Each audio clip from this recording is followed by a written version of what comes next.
Hello, hello, hello, and welcome, folks, to another edition to Faith Unaltered. I'm your host, David Russell, and I am joined by my awesome Real Seeker co-host, Dale Glover. How you doing, buddy? I know we just saw each other at 11 for the special with Nathan Jacobs today. I hope you guys check that out. But Dale, how you doing, man? Yeah, yeah, I'm doing good. As you said, I was on the show at 11 with Dr.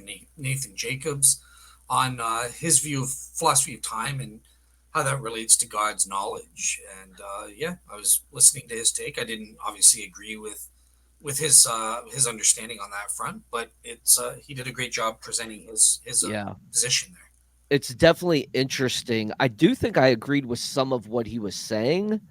But obviously, I mean, we're going to collide on some other issues. But I think that some of the things he said are just basic, that I don't think a lot of people consider. But it's a great episode, and I encourage each and every one of you to check it out. Um, You know what made it so great? it was great. You know what made it great is that you didn't open your mouth. I don't think you got to ask a single question. I didn't get to ask much. No, we had a lot of technical issues, so I'm sorry about that. If you guys watch it, we did have a lot of technical issues. Nathan's mic was really bad in the beginning, and that hindered a lot of the time we had in. I mean, what should have been like maybe the first half hour turned into the first hour. Yeah, yeah, that's true. That's true. But once it got going, it was good. So Yeah. check it out. Yeah, it was really good. I mean, there's a lot that he presented. I think that even like us Protestants, we do actually need to consider and think about. Obviously, we're going to have disagreements, especially on our take of history and so forth, and our even views on this type of philosophy. So we'll have some fundamental disagreements, but there are some things I think that are common to all of us that I think I agreed on. I don't know about you, Dale.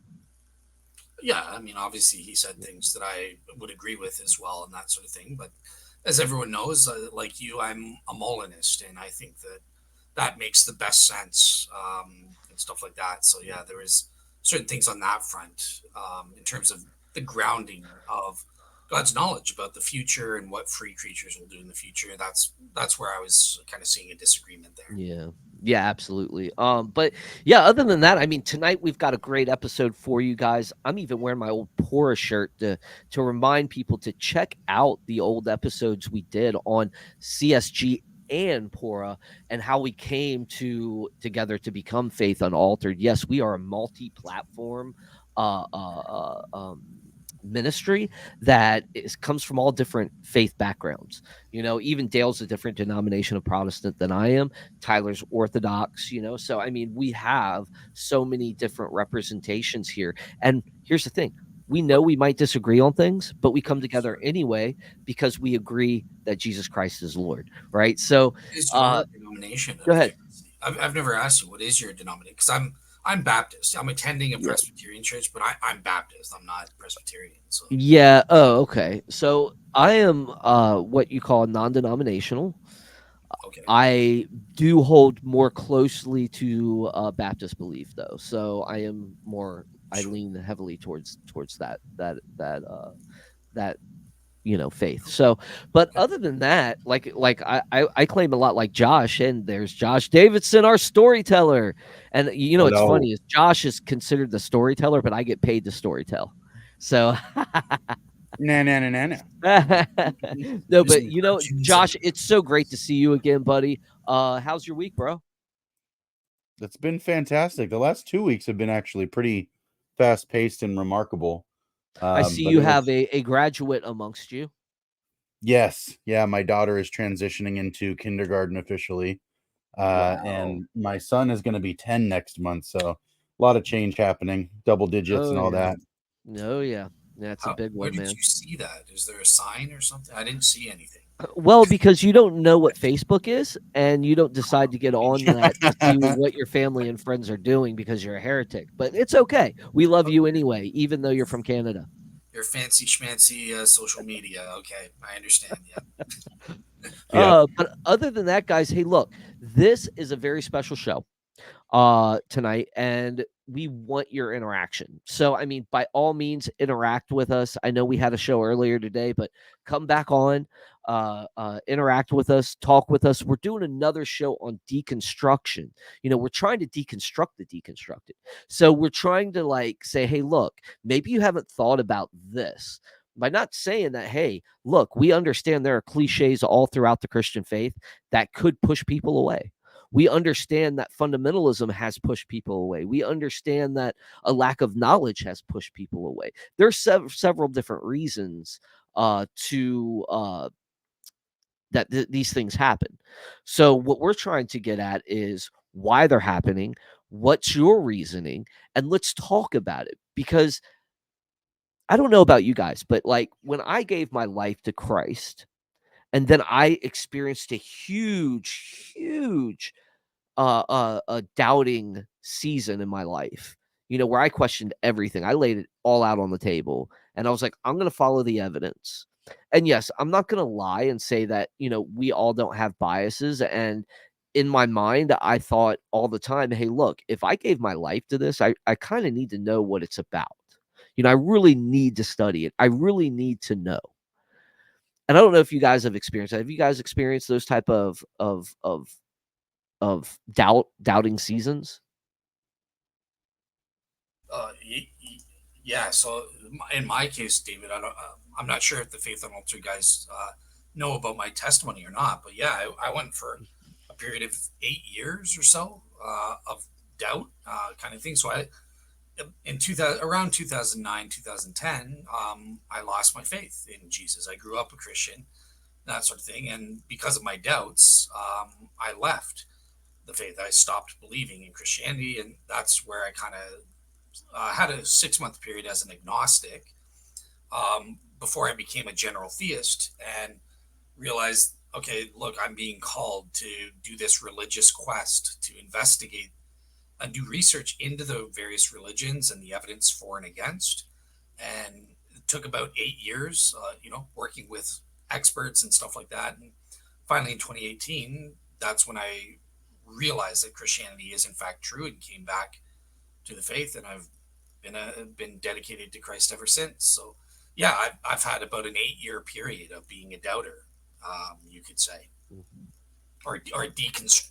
I don't like the word deconstructed. It sounds so postmodernist and stupid. Look, I deconverted. I was not a believer in Christ. Okay, that's what I was. I wasn't some postmodernist deconstructionist wacko or something like that. I don't use terminology like that. So Right on. Right on. Well, it's true. We all go through it. I mean, Josh shook his head. Do you want to speak on anything, Josh, on that? Well, I mean, I wouldn't say I ever had a period of necessarily walking away from the faith entirely, but I definitely had what I would call my apostate semblance of a party phase when I was between 19 and 22 years old. And I was 3 years is it? Gosh. yeah. No, I'm a stubborn chap. There's not a lot that'll keep me away, but I was very disenchanted when I became old enough to be, let's say, an active member in my church that I grew up in. I was in a Baptist church, but when I became about 16 or so, I started being able to sit in on business meetings. When I turned 17, I was allowed to participate in the meetings that I was sitting in on. And when I was in there, I was struck by how often the things that they were considering and deliberating over seemed to be excuses to be irritable with one another. And most of the disputes that they were having were either politically oriented, or else some sort of aesthetic scruples about whether or not they should have chairs or pews in the church. And so I was just really struck by the fact that the people who I had spent most of my life looking up to were just as full of snakes as I was. And that was very disenchanting, because I did not have the expectation that they would be just as flawed as me. They did not present that front when I was growing up, and so I came to realize later on that most of what we mean by the deconstruction thing, or moving out of the faith and into question, a lot of that stuff, especially the people who end up leaving, my experience is most of it is not based on reason. It's actually based on faulty expectations. Yeah, so Spartan, Ethan, I know you said, hey, He's asking I how can't get long on do till we later. Yeah, we I mean, yeah. it depends on how long we get through the actual, because I said this is interactive. I just sent out the the uh the link for you guys if you do want to get on and talk to us. I mean, obviously we haven't really said much yet, but our intros and some things that we've been through. But yeah, when we get done with these, if you can come on and you still see us on, by all means, you can just you can hit up the link there and come on as well. But yeah, so yeah, I hear you, Josh. I think we all have had battles, with doubt, and we've all had battles with our faith. There's a reason it's called in the psalm striving with God, right? So we Mm. have to strive sometimes. We have to persevere, or we have to get to know who God is. We have to get to know our faith. We have to really get to know what we believe and why we believe it. This is why I love apologetics, and I love cultural apologetics, is because, we have to face these things. I get so tired of the inner squabblings. I just want to save people, man. I want to get people saved. I don't save them, Jesus does. But I want to show them Jesus the best way I can, you know? So I mean, we talk about these things, and we actually present videos of some people's objections, and that's what we're going to get into tonight. And the first one I have all ready to go. So as we present, we will stop, guys. Again, if you want me to stop it, um uh let me know when to stop it and I will pause it. All right, just like last Okay. time.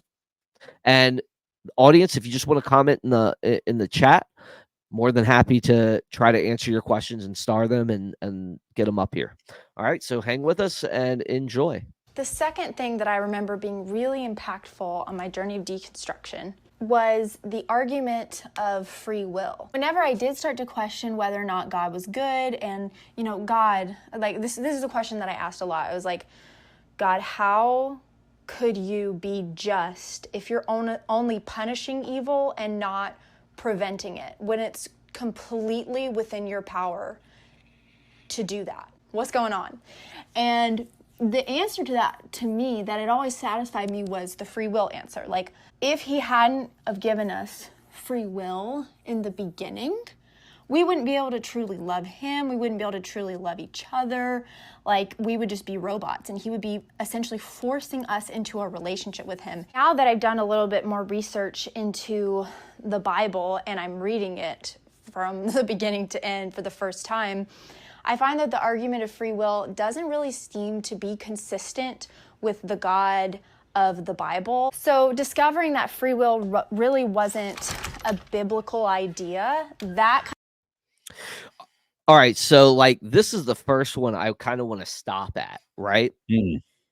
Because I think there's a lot of things telling here, right? Yeah. I mean, notice this, right? She already deconstructed, right? And now, Mhm. for the first time, she is reading the Bible all the way through. Right. Yeah. It Because sounds she's like she already was going through this problem without any counsel.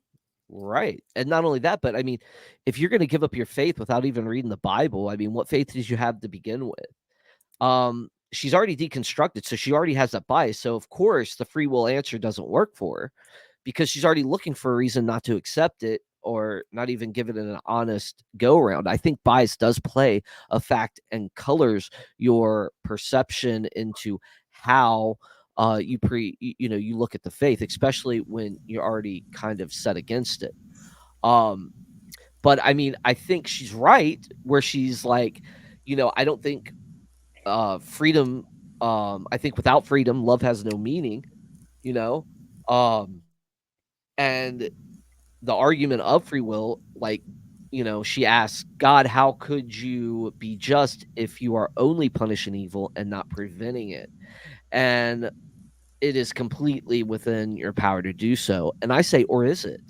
I mean, if there's certain things that make reality, certain things that constitute a system of what things are, can God just readily go against it without changing the very nature of that reality?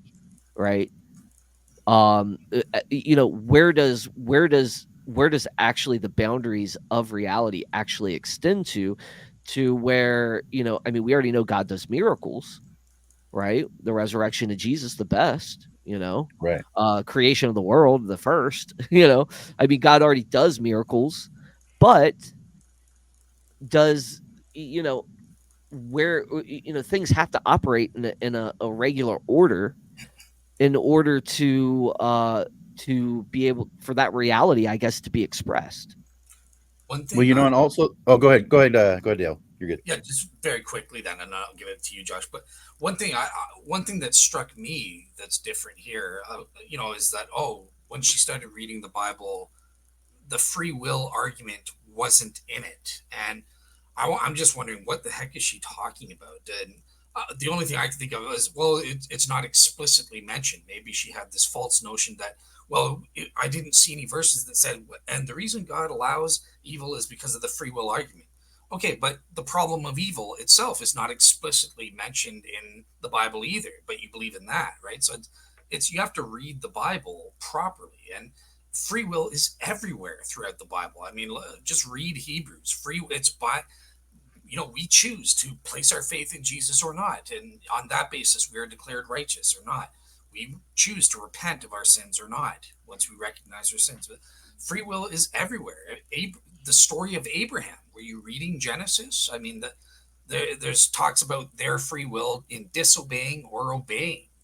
It's everywhere in the Bible. It's presupposed and fundamental to questions of morality throughout the entirety of the Bible. So the only thing I can think of is when she says, "Oh, there's no mention of like free will or human beings being morally responsible for their decisions."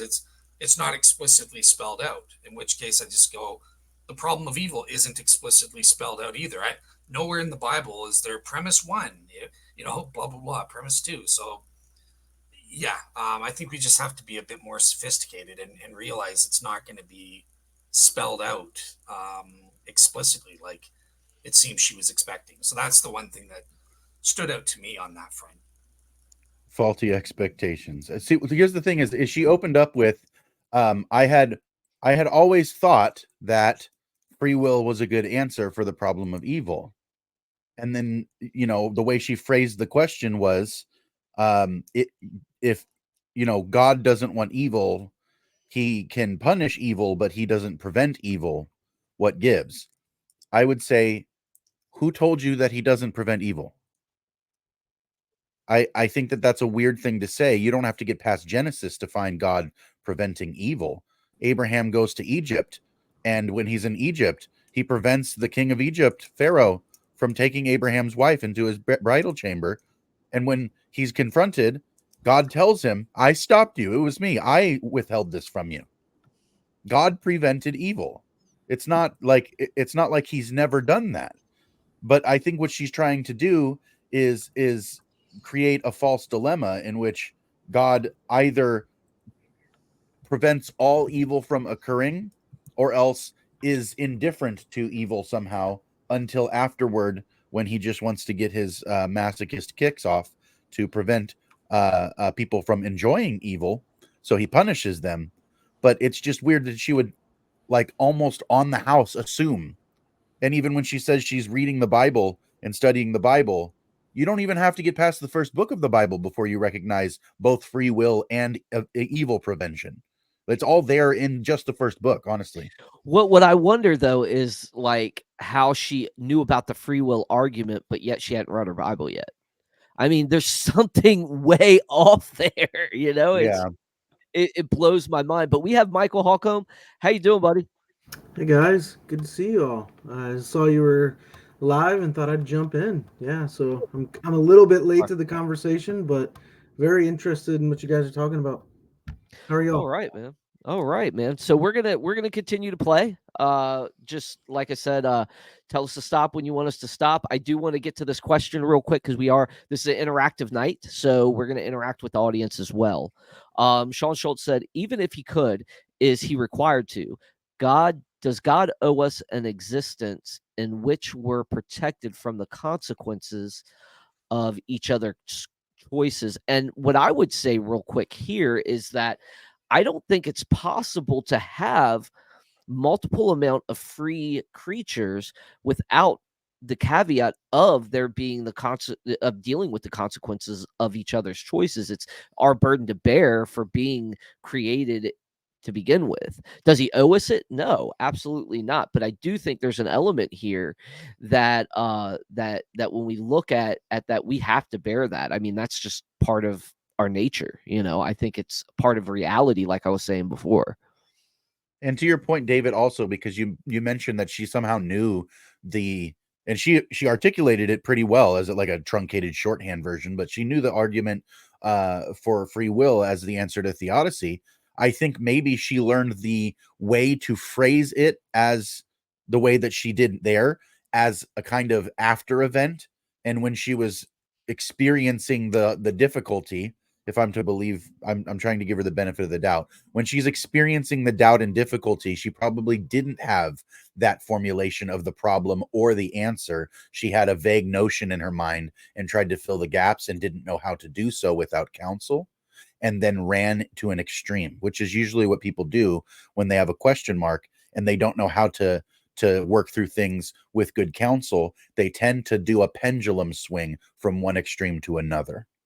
And that's also often the condition, even without being religious, right? I mean, I've seen it in everyday life, but neither here nor there. Michael, you had an opinion on that? Yeah, could you put that question back up on the screen? I thought it was worded pretty in an interesting way. Is Yeah, he I got it. required, even if he could, is he required to? Does God owe us an existence in which we're protected from the consequences of each other's choices? I don't think so. I don't think God owes us anything, but I certainly don't think he owes us, a life or an existence free of danger, free of suffering, free of evil. Certainly God provides for his people and protects people in scripture, but there's also an immense amount of danger and suffering. And, I would say no to answer that question. Can I? Yeah, answer right that? on. Yeah, Dale, go for it, man. You didn't get a chance yet, so go It's for it. kind of an interesting contrast. I would answer yes to that question. Yes and no, I guess. So here's my yes. If all else is equal, yes, I think a morally perfect God would bring about the best circumstances, right? And that would be no sins, no evil, nothing like that. And God is actively. The Bible tells us He is actively restraining us from sinning and stuff like that. Now that said, okay, obviously God in the real world does permit evils to come about, and that's because all else is not equal. We as beings are created to interact and engage with each other, and that brings about the ultimate good. That it's necessary in order to arrive at the end state of the new heavens and the new earth. We can't just be in isolated little bubbles. That's not going to be the best outcome. And we need to interact and engage with each other and have relationships with God and with others. And that necessarily entails the fact that consequences are going to have effects on other people and stuff like that, whether good or bad. So, yeah, I would answer yes if all else is equal, but in reality, it's just impossible for all else to be equal. So, in the end, I agree with Michael. The answer is no. Right. So, yeah, I mean, I hear you guys, and I think we're able to now move on to the next stage if you guys are ready. Kind of helped me realize that it wasn't a good explanation. But then one day I was thinking about heaven and, the likelihood that I wasn't going to go there anymore. It's not funny. I was thinking about how in heaven we're going to have a new nature, a new body. I had always been really excited for that, and I think a lot of Christians are excited for that too. There wouldn't be any sadness anymore, and we would have a new nature given to us by God so that we would no longer be tempted to sin, and we would actually be able to love each other more fully than ever before. And that... All right, here's the second one. I gotta say, I like where she's coming from here because I've heard the cliches, right? We're always told that we're going to get a new nature and a new body, but this is where it's categorically wrong. What is meant by having a new nature? The term is used a lot. I mean, I agree with that. And what does it mean to have a new body? I mean, these are Christian catchphrases, right? But it seems that the concept wasn't truly explained to her, like Josh is talking about with counsel. We don't get a new nature in heaven. That starts at the moment of salvation, right? We put off the old and put on the new. And then to further that, God is giving us a new reality where we have the free will. Or let me say this, because she does say that God is giving us a new reality where we have free will, but our choice to sin isn't there, right? And we'll get to that in a minute. But I want to hear your guys' answers first because I don't want to jump subjects.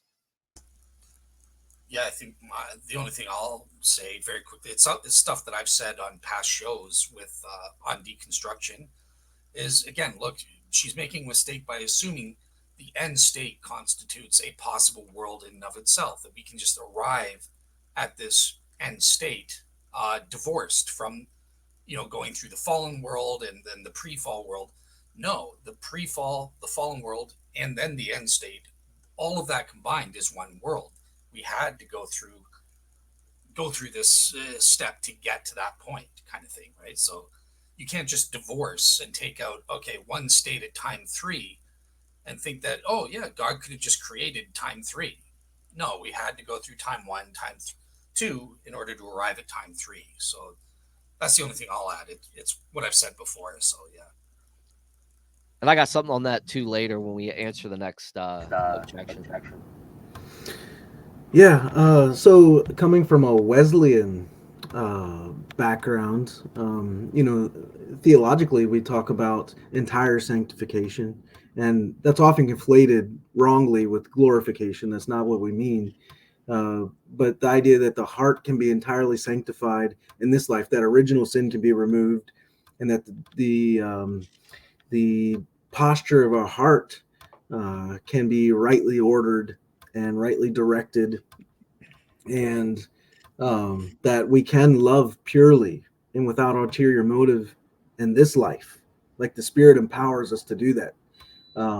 That we can love others purely without ulterior motive, that we can love God purely without ulterior motive, even ourselves purely without ulterior motive, and the creation purely. So I don't think that at all is something that we need to be waiting for, that we can love purely and with a right heart posture and rightly ordered desires in this life. And Michael, this is so essential. I think what you're saying here as well is because, I mean, how do we bring the kingdom of heaven to earth? I mean, that's the whole Jesus always talked about, bringing the kingdom to earth. Why? Because it starts now. It's not something that's just way off in the future. It's now and to come, Yes. So I do agree with that. I think that, yes, we can bring heaven to earth by how we love one another, how we our lives are transformed, how that good fruit begins to bear out. And this is so essential to the gospel. And this is why it's like, okay, so now you're reading the Bible. This is why I commented on that earlier. Now you're reading the Bible after you deconstructed for the first time all the way through. What did you read before? Did you just read script, different sections? So of course you're not going to understand the context, right? Yeah. Josh, go ahead, man. I know I just jumped over you. No, it's good. It's good. I was actually going to bring up Spencer's response here. He said, "We have a new nature and a new body, according to the seed that falls to the ground and dies in 1 Corinthians 15. This life matters and affects the next." I think that's ultimately the point. And it sounds like where she's going with this and is the assumption that it would have been better. I think she's trying to advise God or correct him in that it would have been more appropriate to give mankind a nature that was compatible with a perfect garden-like place to begin with. But again, you don't have to go past Genesis to see that's exactly what happened. And so it seems like even now that she's making these objections and claiming that she's reading the Bible, I'm not sure what she's reading. Like, it seems very odd that everything that she's saying so far is resolved even in Genesis. Hmm. So you have to deconstruct from this deconstructing.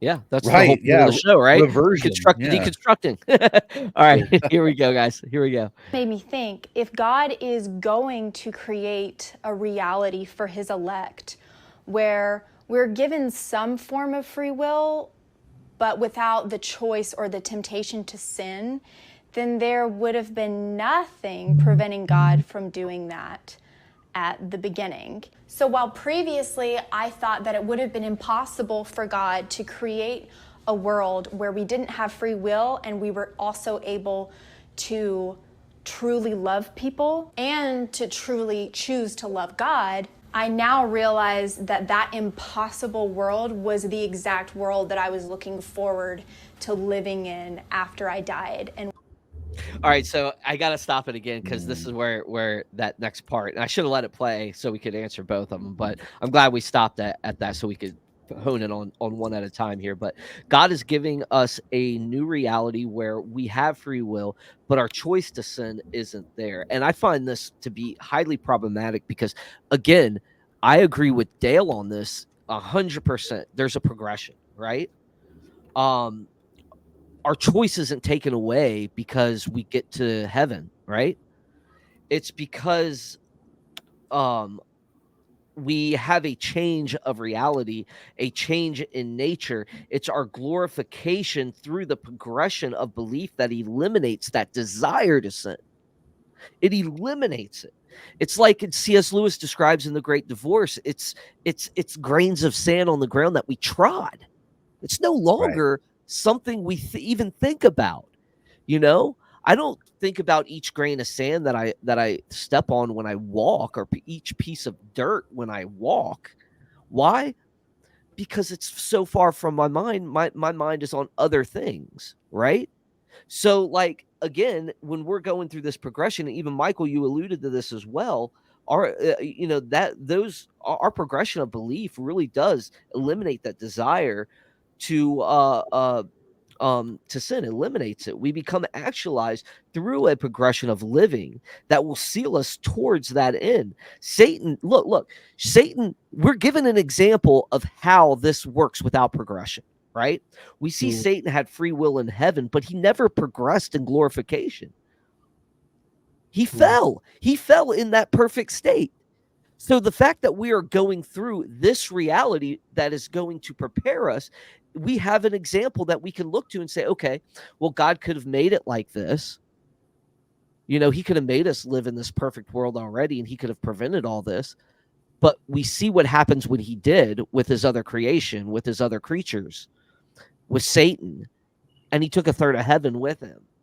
There has to be something to that. There has to be something to going through this progression, going through the ability to be able to have that potentiality to sin.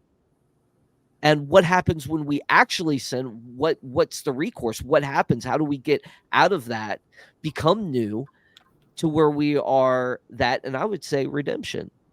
Jesus was the plan A. It was Jesus and him showing us the horrors of what that sin could do, dying for us on a cross, saying this is what sin brings. This is the death sin brings, even in the afterlife. You look at the cross, the suffering on the cross, and you can see what sin can actually bring about. Yes, there's a lot of different caveats. I'm only going into one simple part of this, the horror of a crucifixion. Right, which is one of, now to us, we look at it's one of the most beautiful things that I've ever done. That I think Josh illustrates that beautifully when he tells that story about the atonement. But could have God created the end before the beginning? I don't think so, and I think that's where it comes back to that progression, right? I don't think he could have created the end before the beginning. It just doesn't logically make sense, right? So that's what I wanted to say. I don't think so. And the only example we have of a free moral agent being created before without all that progression is the one that rebelled. Right. Go ahead, guys. Well, it's also the case that she seems to be assuming that the presence of free will means an absolute certainty of inevitable sin. And I would say that we actually have, even outside of humanity, evidence that that's weird and silly, because only a third of the angels fell. The rest of them remained in glory with the Lord, and they were not less free than Lucifer, right? They were not any less free than the minions, right? And ultimately, there's a difference between the possibility, logically speaking, of being able to sin in heaven because you have free will, right? And the likelihood by which you would actually, deliver upon that. And so I actually had a conversation with somebody yesterday. It was completely unrelated to this. It was a compatibilist, and he was asking me a very similar question. After your resurrection and you receive your new body and you're in glory with the Lord forever and ever, do you still have free will? And I said, yes. And he said, doesn't that mean sin is still possible? And I said, technically speaking, yes, but it is voided all likelihood. And he said, what do you mean? And what I would say is ultimately, I have a front lawn. It's not really a front lawn. It's about a 10-foot cube or square of grass in the front yard. But all of the cats in the neighborhood seem to enjoy going there to use the restroom. And I told him that I could go downstairs and I could forage through the grass and find myself a nice pile and I could dine on it. But there is insanely low likelihood that I would ever do so. And yet the freedom and the capacity and the possibility are all equally there. And yet you will not find me dining on cat poo, the same way that you won't find saints in heaven dining on sin, because it looks and feels the same disgust. That's what I'm talking about ultimately, is the difference between the capacity for choice and the likelihood to fall into that choice. And the likelihood to fall into that choice in terms of the sin of Adam versus the sin of a saint in resurrection and glory in the end is the capacity to know better, the wisdom of experience. Adam had no such experience and lacked the wisdom, also lacking omniscience, no point of reference. He and his wife were both ignorant and fell. Eve was deceived, and Adam sinned primarily, honestly, not just in eating the fruit, but in blaming Eve and God and having a lack of honesty, integrity, and repentance when God addressed him and said, "Who told you were naked? You ate the fruit, didn't you?" And he said, "It was the woman you gave me." And the finger was pointed everywhere except where it actually should have been. Passing the buck. Right? Exactly. The biggest human flaw of all ages. Right. And so like to repeat that pattern without any of the, there's nothing analogous anymore when you actually break down the scenario between a glorified saint and Adam. And so her question actually is something that I think perhaps she hadn't actually thought about. It's something that she heard and thought was compelling, which is very different. Yeah. And then there's also the buzzword that she brought in there, and I think it's interesting that it was pointed out. She said the magic word elect. She brings the predestination presuppositions into what she's reading in the Bible. She referred to the resurrected state of saints in heaven as the elect, which ultimately is a calling card for a particular kind of systematic theology in which free will is actually not a feature. Yeah, so exactly. Yeah, but also, Josh, she thought that was the good argument. So now she's conflating two different worldviews that are already kind of opposed to each other. So, I mean, we don't even know where this girl's coming from at this point.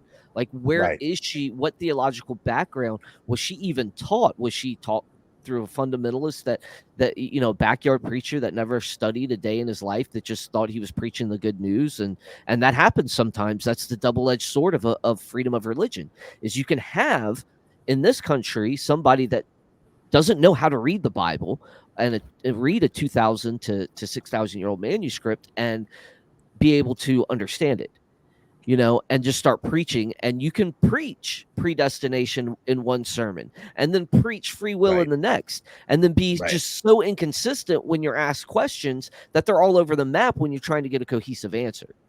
Right. And it's possible that she grew up in a church that had a more classical free will answer to the theodicy, and yet she didn't have a very deep understanding of why she was taught that. She simply accepted it, and then there was this unfortunate interruption, and she might have met a reformed person who challenged her on all those presuppositions, and she didn't have a ground to stand on, and then was convinced by this person or several people or circumstance or whatever that Calvinism was the viable and most accurate interpretation of Scripture, and found that God appalling and said, I want nothing to do with you, and walked away because she didn't know how to square the circle. Right. Can I ask, because I missed the first few minutes of this, one, how did y'all find this video? And then two, has anyone interacted with her directly? Just curious. Oh, absolutely not. I haven't been able to interact with her. I think I left a comment on her page. If you notice, it says TikTok in the bottom. Yeah. These come up in my feed all the time because I'm really interested in deconstruction. I'm really interested in what these people are going through, because I've been through a period of doubt, so I take these seriously, and I love to actually interact with these people and talk to them to see where they're coming from, and if not, just to be a person that listens to them and hears their doubts, and maybe be able to say, hey, look, that's not how I see it, and this is how I see it. Gotcha. But yeah. But Dale, go ahead, man. I know you have something to say here. Dale, you're muted. All right, go ahead, Michael. Go ahead if you have anything else. No, I that's what I had for now. Yeah, we can keep going. Dale, I don't know what's going on, man. You're muted or something. All right, can you hear me? Yeah, I can hear you now. All right, cool. So, yeah, something that she said kind of struck me, and it's something I'm going to agree with Josh a lot on. But where she was mentioning that, like, God can create us with free will without being privy to temptation, to sin, or something like that, without the ability to sin, or something like that. And I think that's totally false, right? I mean, at the very least, in the pre-fall state, it's an inherent thing to have for being a free will creature. You have to have the ability to sin, and it's part of perfections. It's good for free will creatures to be privy to certain temptations, and to in the ideal world, to overcome them. Obviously, we know with Adam and Eve, they didn't. They succumbed, and through acrasia, or weakness of the will, they chose to eat the fruit, and that led to the fallen world. Now, in terms of the end state, Josh kind of said, well, it's the same in the end state. In the new heavens and the new earth, we'll also be able to, we'll be privy to temptations. We will still have the ability to sin. We just will never actualize it. And what is the difference between the pre-fall and the end fall? Well, we've gained experiential knowledge of what it means to sin, right? The tree of the knowledge of good and evil. What type of knowledge? It's not propositional. It's talking about experiential knowledge that was gained.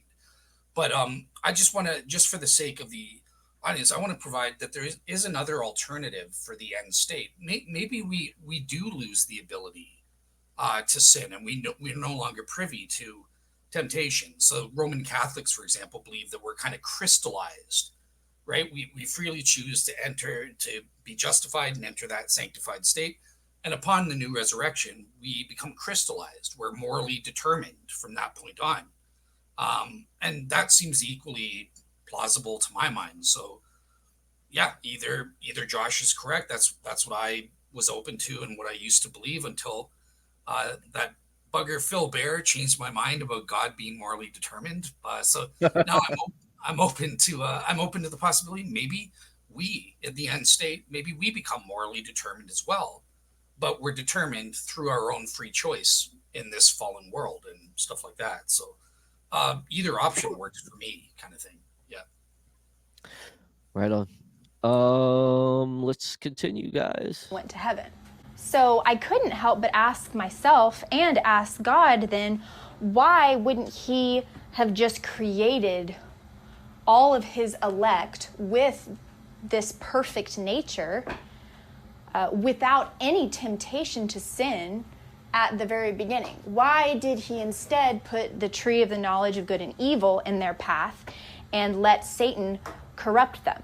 The best answer that I could come up for that was maybe God just wanted to test us and see which people would choose to love him and which wouldn't. So that I just want to say, am I like foretelling the future? Like the answers that I give seem to be okay. That's what she's talking about. As soon as we go on,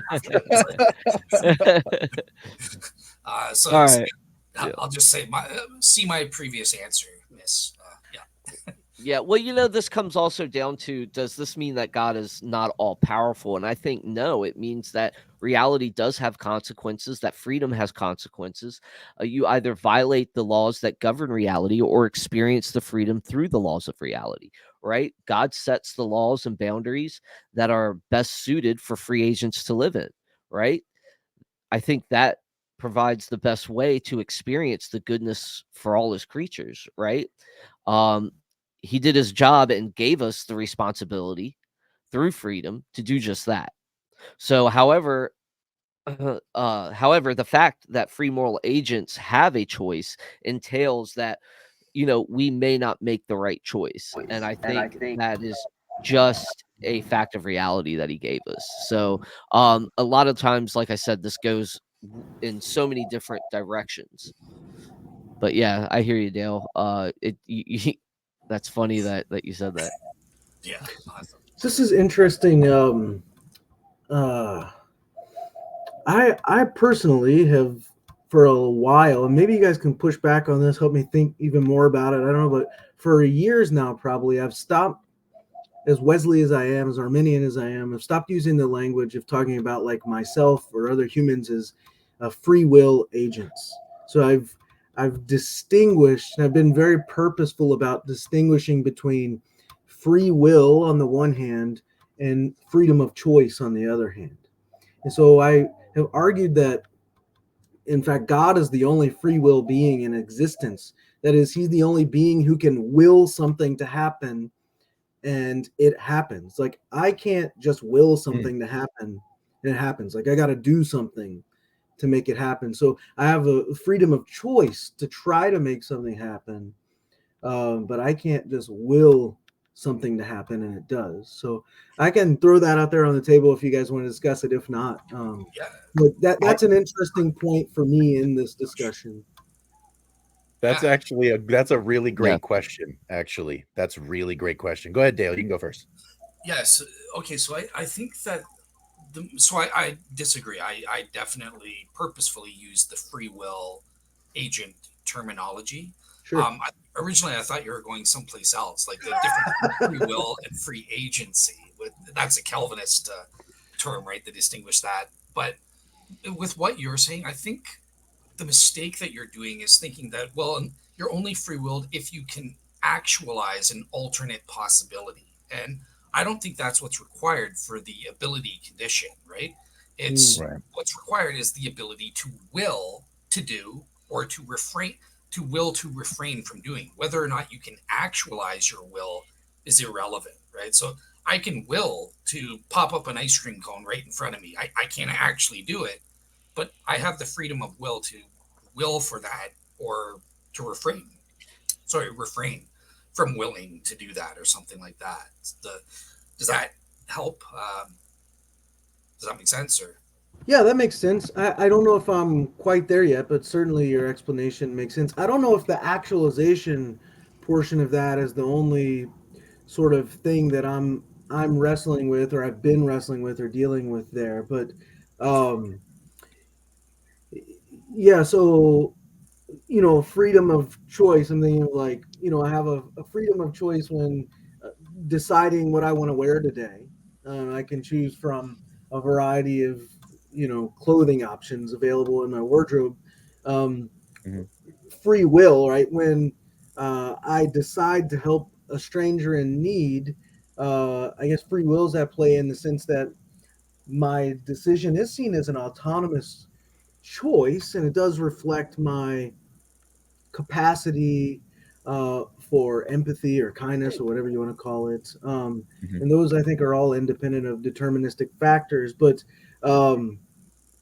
I guess maybe freedom of choice, in giving those examples, the difference is the practical ability to choose among different options whereas free will, I'm talking about like this intrinsic ability or capacity to make autonomous decisions, uh, that bear moral responsibility for their actions. So, but I do think that what you're saying, the actualizing, that is a part of it, no doubt. Yeah. Gotcha. Well, let me stab at it too, because I think Yeah. that Dale's making a good point, but it's still kind of like you said, it's like it's missing the piece. If I could give some really short and concise definitions that break down what free will means in the Yeah. libertarian sense versus Yeah. what you seem to be describing, Michael, is actually a claim to aseity, right? Which is a power Yeah. that's utterly distinct from being embodied as a human creature. Having aseity is what God has. There's nothing, he is the source. He doesn't need a source. He has no contingencies. We have contingencies.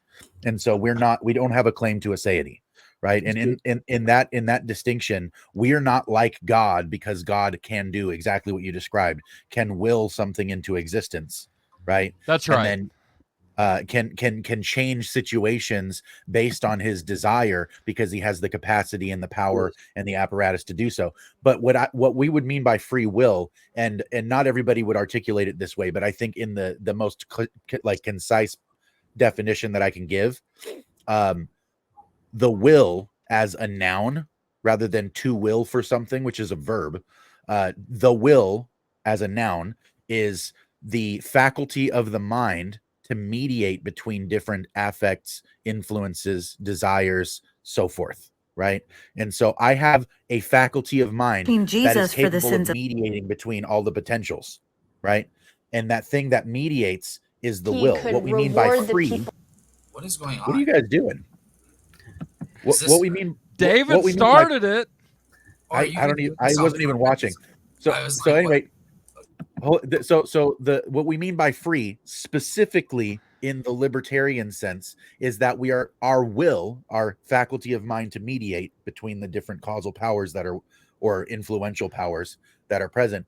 That will is not bound by causal necessity to do one thing or another because of antecedent conditions. That's what the freedom amounts to. It's not a superpower to deliver upon everything that we should desire in the way that God has that capacity to bring about his will without any fetters. There's nothing to stop him. He has that aseity, right? We don't have that aseity, but we do have the communicable attribute of not being bound by causal necessity.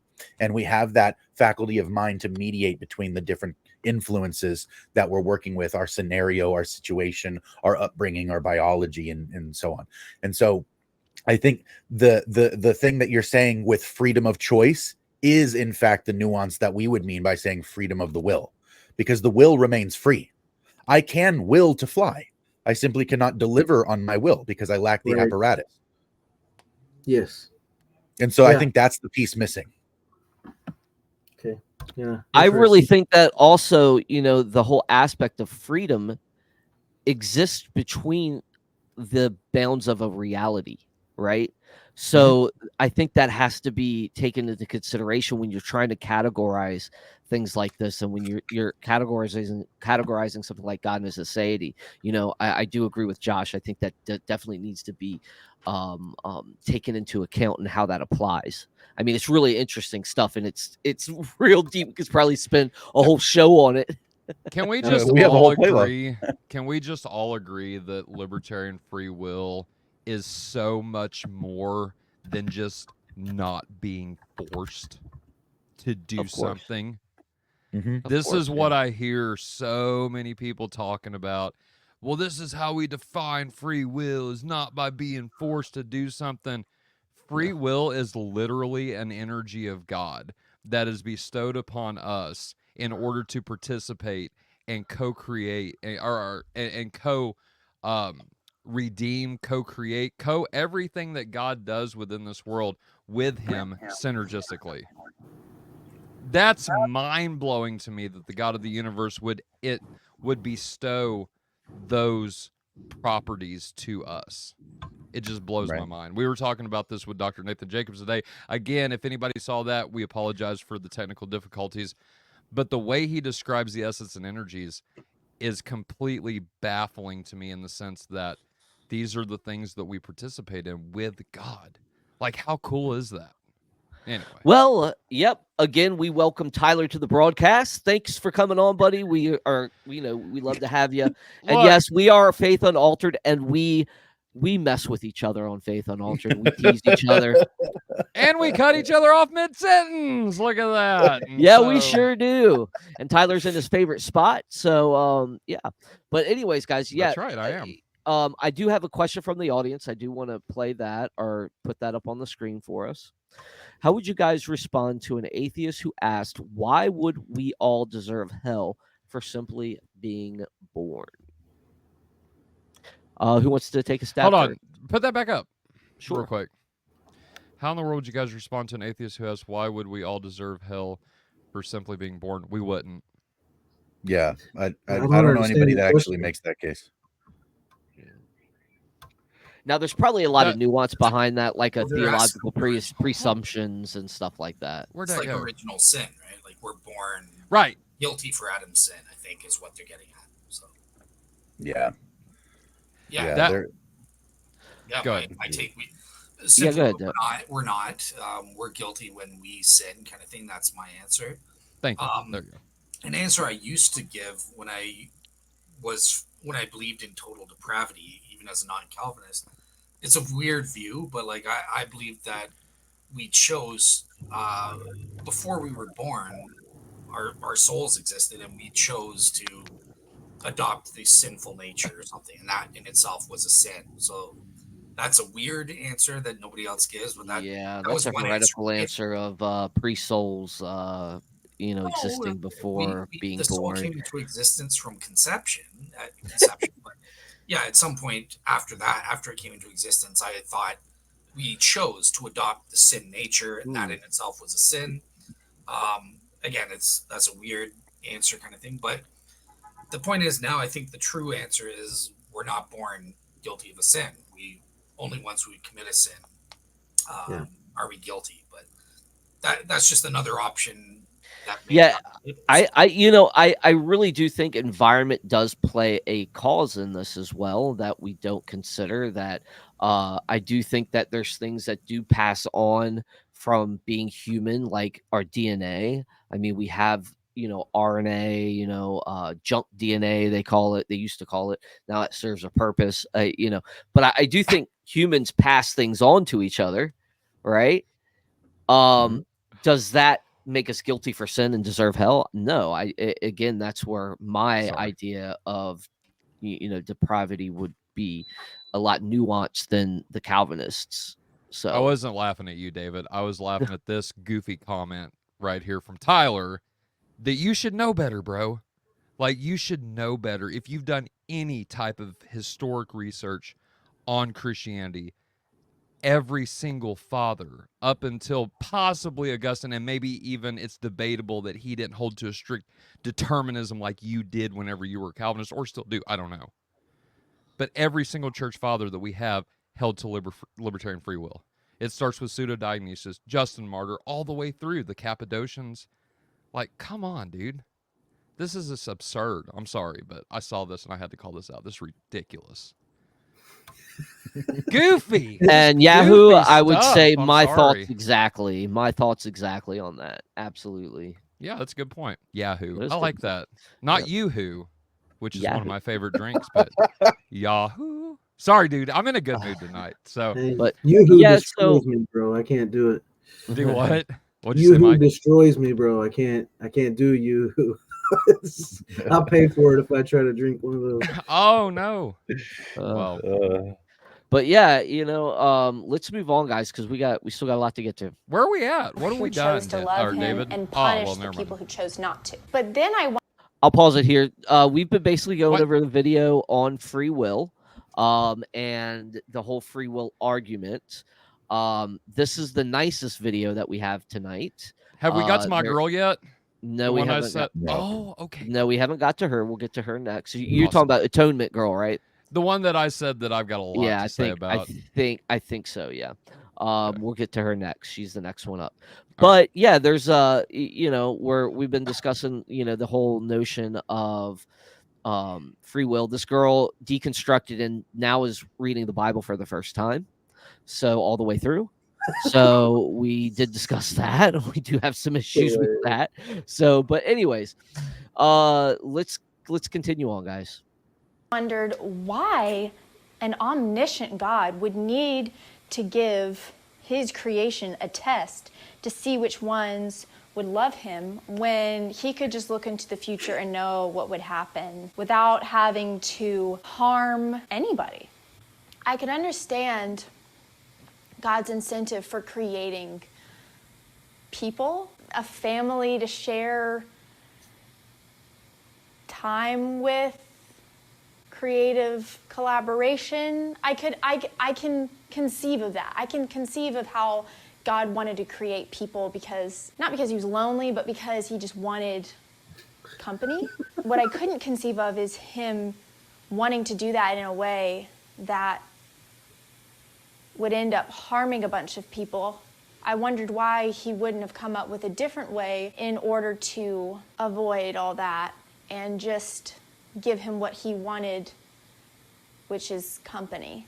Even in my little, human pea brain, I can comprehend how you could have chosen a way to get what you want without having to hurt people. And yeah, that's something that still stumps me. All right. So again, I think the thought process is broken here. She assumes a definition of omniscience and omnipotence that I think are just not viable. I don't think you can you can make something good and free without the potential of it going wrong. However, you can create something with the possibility of it going wrong, and if it does, having a way to remedy and defeat that through freedom and choice, which is exactly what God does, in my opinion. He can show us our faults so we can correct them and progress to a point where those things are no longer our desires. So he also satisfies, I think, the penalty that would exact the justice required for those that violated and abused the freedom that we're given. So, anybody else? I think that there's a glaring gap in her conception here, that she doesn't see humankind having a purpose in God's eyes. She doesn't believe is the wrong word. It sounds like she's never heard that mankind is made in the image of God, and she went, I wonder what that means. That there's no teleology in God's mind about man. There's no purpose. It was just divine fiat to make man, and whatever they did, was just kind of an afterthought. And if God wanted something to go a certain way, he could just kind of peek into his cheat sheet and see what was going to go on and kind of bypass the whole thing. Like, man was made in God's image to represent God to creation from the beginning. And in the end, we will be reconciled to the perfect image of God, which is the Christ. And in him, we'll have an eternity to properly image God. And we will have dominion over the cosmos. Again, just as Adam should have had in the garden, we'll have in the ultimate garden, all of creation, right? That is the end of man. That was the beginning of man. The midpoint that we are in is an inconvenient point in history comparatively, but it doesn't seem like any of this framework of the through line of purpose was actually in any of her thought here. It was more so God seemed to want like imaginary friends, but he didn't want them to be imaginary. So he gave them flesh bags, and then they didn't do what he wanted in his game. And so, why didn't he just change the game? It's so two-dimensional. Yeah. Wait, that's not Christianity? Not today. Not today, sucker. Yeah, the idea that God created because he wanted company also fails to understand the Trinitarian nature of God, right? God's already got company. He's a triune God. It's just I don't know if this is getting off topic or not, but I'm very interested as a rhetorician in the rhetorical nature of the video, not in what she's saying, but what she's doing. One, the whole rhetorical context. She's Susie Homemaker kind of context, and how that is speaking rhetorically about to reinforce what she's saying or even undermine it. I'm really curious to hear what you all are picking up on from the rhetorical context in that sense, like the way the video is produced, and like she's fixing the pillows and pouring Tide in the washer. Like what is being conveyed by that rhetorically? If you all are willing to go there for a minute. I think what she's doing, like performatively, is to show like an everydayness and kind of invite you in. So it's something that makes it feel informal and welcome and casual. And so it gives the aesthetic of, hi, come into my home, sit down, have a cup of coffee with me. We're friends. It's okay. I'm going to tell you the truth. You can trust me. Yeah, I agree with Josh on that wholeheartedly. And do you think it works? I mean, not that you agree with it, but do you think for her audience? I do. Yep. I do. I absolutely. Even as somebody who's actively disagreeing with her right now, she seemed like a really nice person, and I probably would want to hang out and have coffee. And when you see some of these other videos, you'll see how much more impactful her thought process is versus the next ones. You'll see the difference. Dale, do you have anything to add before I throw this question up? I think he's talking. Really. I mean, in terms of the style, yeah, like you guys basically said it. I think she's presenting a very casual, everyday kind of thing. Like, I guess just like trying to convey this is just common sense. This is easy to get if you're not brainwashed or don't have a preconceived Christian bias. Like, this is just the obvious truth that, common sense. I guess that's what I get from it. Like it's so easy to understand that somebody who's like fluffing pillows and doing laundry can get it. Exactly. Yeah. Right. All right. Live, laugh, love, and go up date. Before we answer Tyler's question here, I just got a question for David real quick, and for you guys. Anybody else wants to jump in on this as well? Do y'all see these videos? And David, you've been doing this. You've been researching these videos, so I'm just curious if you see a trend in the videos. But do all these seem just very, I don't know, surface level to you guys? A lot of them. What do you a think? lot of them. A lot of them. Yeah. And matter of fact, those that have done a lot of great study that I've seen revert back to the common questions they probably argued against. I see a regression, and to me, that's where the volitional line is drawn. Right.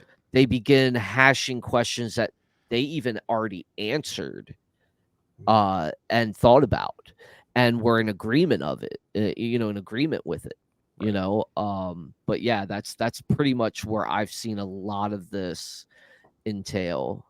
But yeah.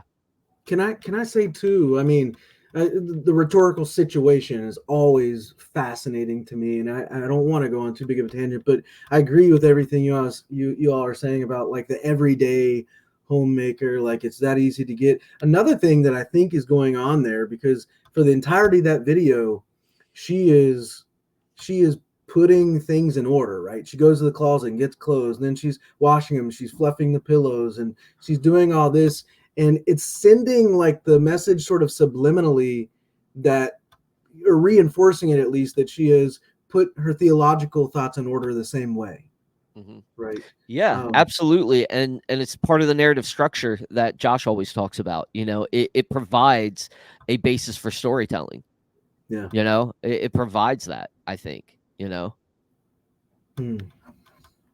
Sorry if I got us off track there. No, absolutely not. I mean, I think it's all part of it. I think you're right to point that out, because that's not something that we were pointing out. We were dealing with the arguments. You were dealing with the backdrop that gives people the comfort that they need when they're identifying with her, which, identifying is a big aspect to development, What's cool too is that actually the next episode of Cosmic Corner that I'm doing is going to be identity in relation to ritual and beauty, and what she was doing was ritually beautifying her house.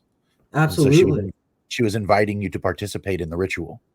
Yep. And so she's doing a very liturgical thing by inviting you to participate in the ritual, and then telling you why ritual is rooted in something that's a farce, while using ritual to appeal to your senses. Is God good and free, folks? If yes, can he go wrong? That's Vela's comment to us. Yeah, and I would take a stab and say, of course not. completely different creature than we are. Yes, he's good and free, but we are finite creatures that have to progress to a point where we can overcome sin. So Is God free to do bad?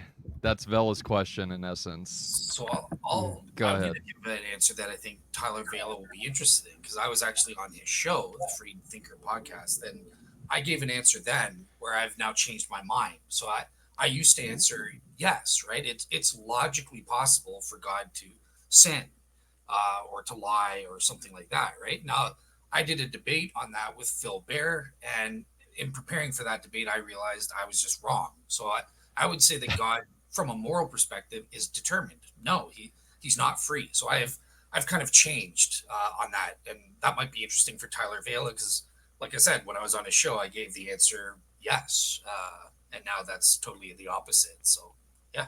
So what is God determined by? Himself? His nature? His essence? Yeah, he has to be determined by his own nature. It's something internal to God, and I would say it's his own nature, right? So then would it be self-determination? I think that would probably. No, I think it would just be an ontological fact, right? Because of who he is, right? It would exist on something of that plane. That would be my answer. So it's nature. So I'm free, and yet I'm not able to fly, let's say, because being free is not about having unlimited possibilities, right? Being free, as we all know, and as Vela knows, is either I having contrary choice options or the leeway, right, effect, or B, being self-determining. And so that's why I asked specifically, if this is a self-determining thing, then that sounds like libertarian freedom to me.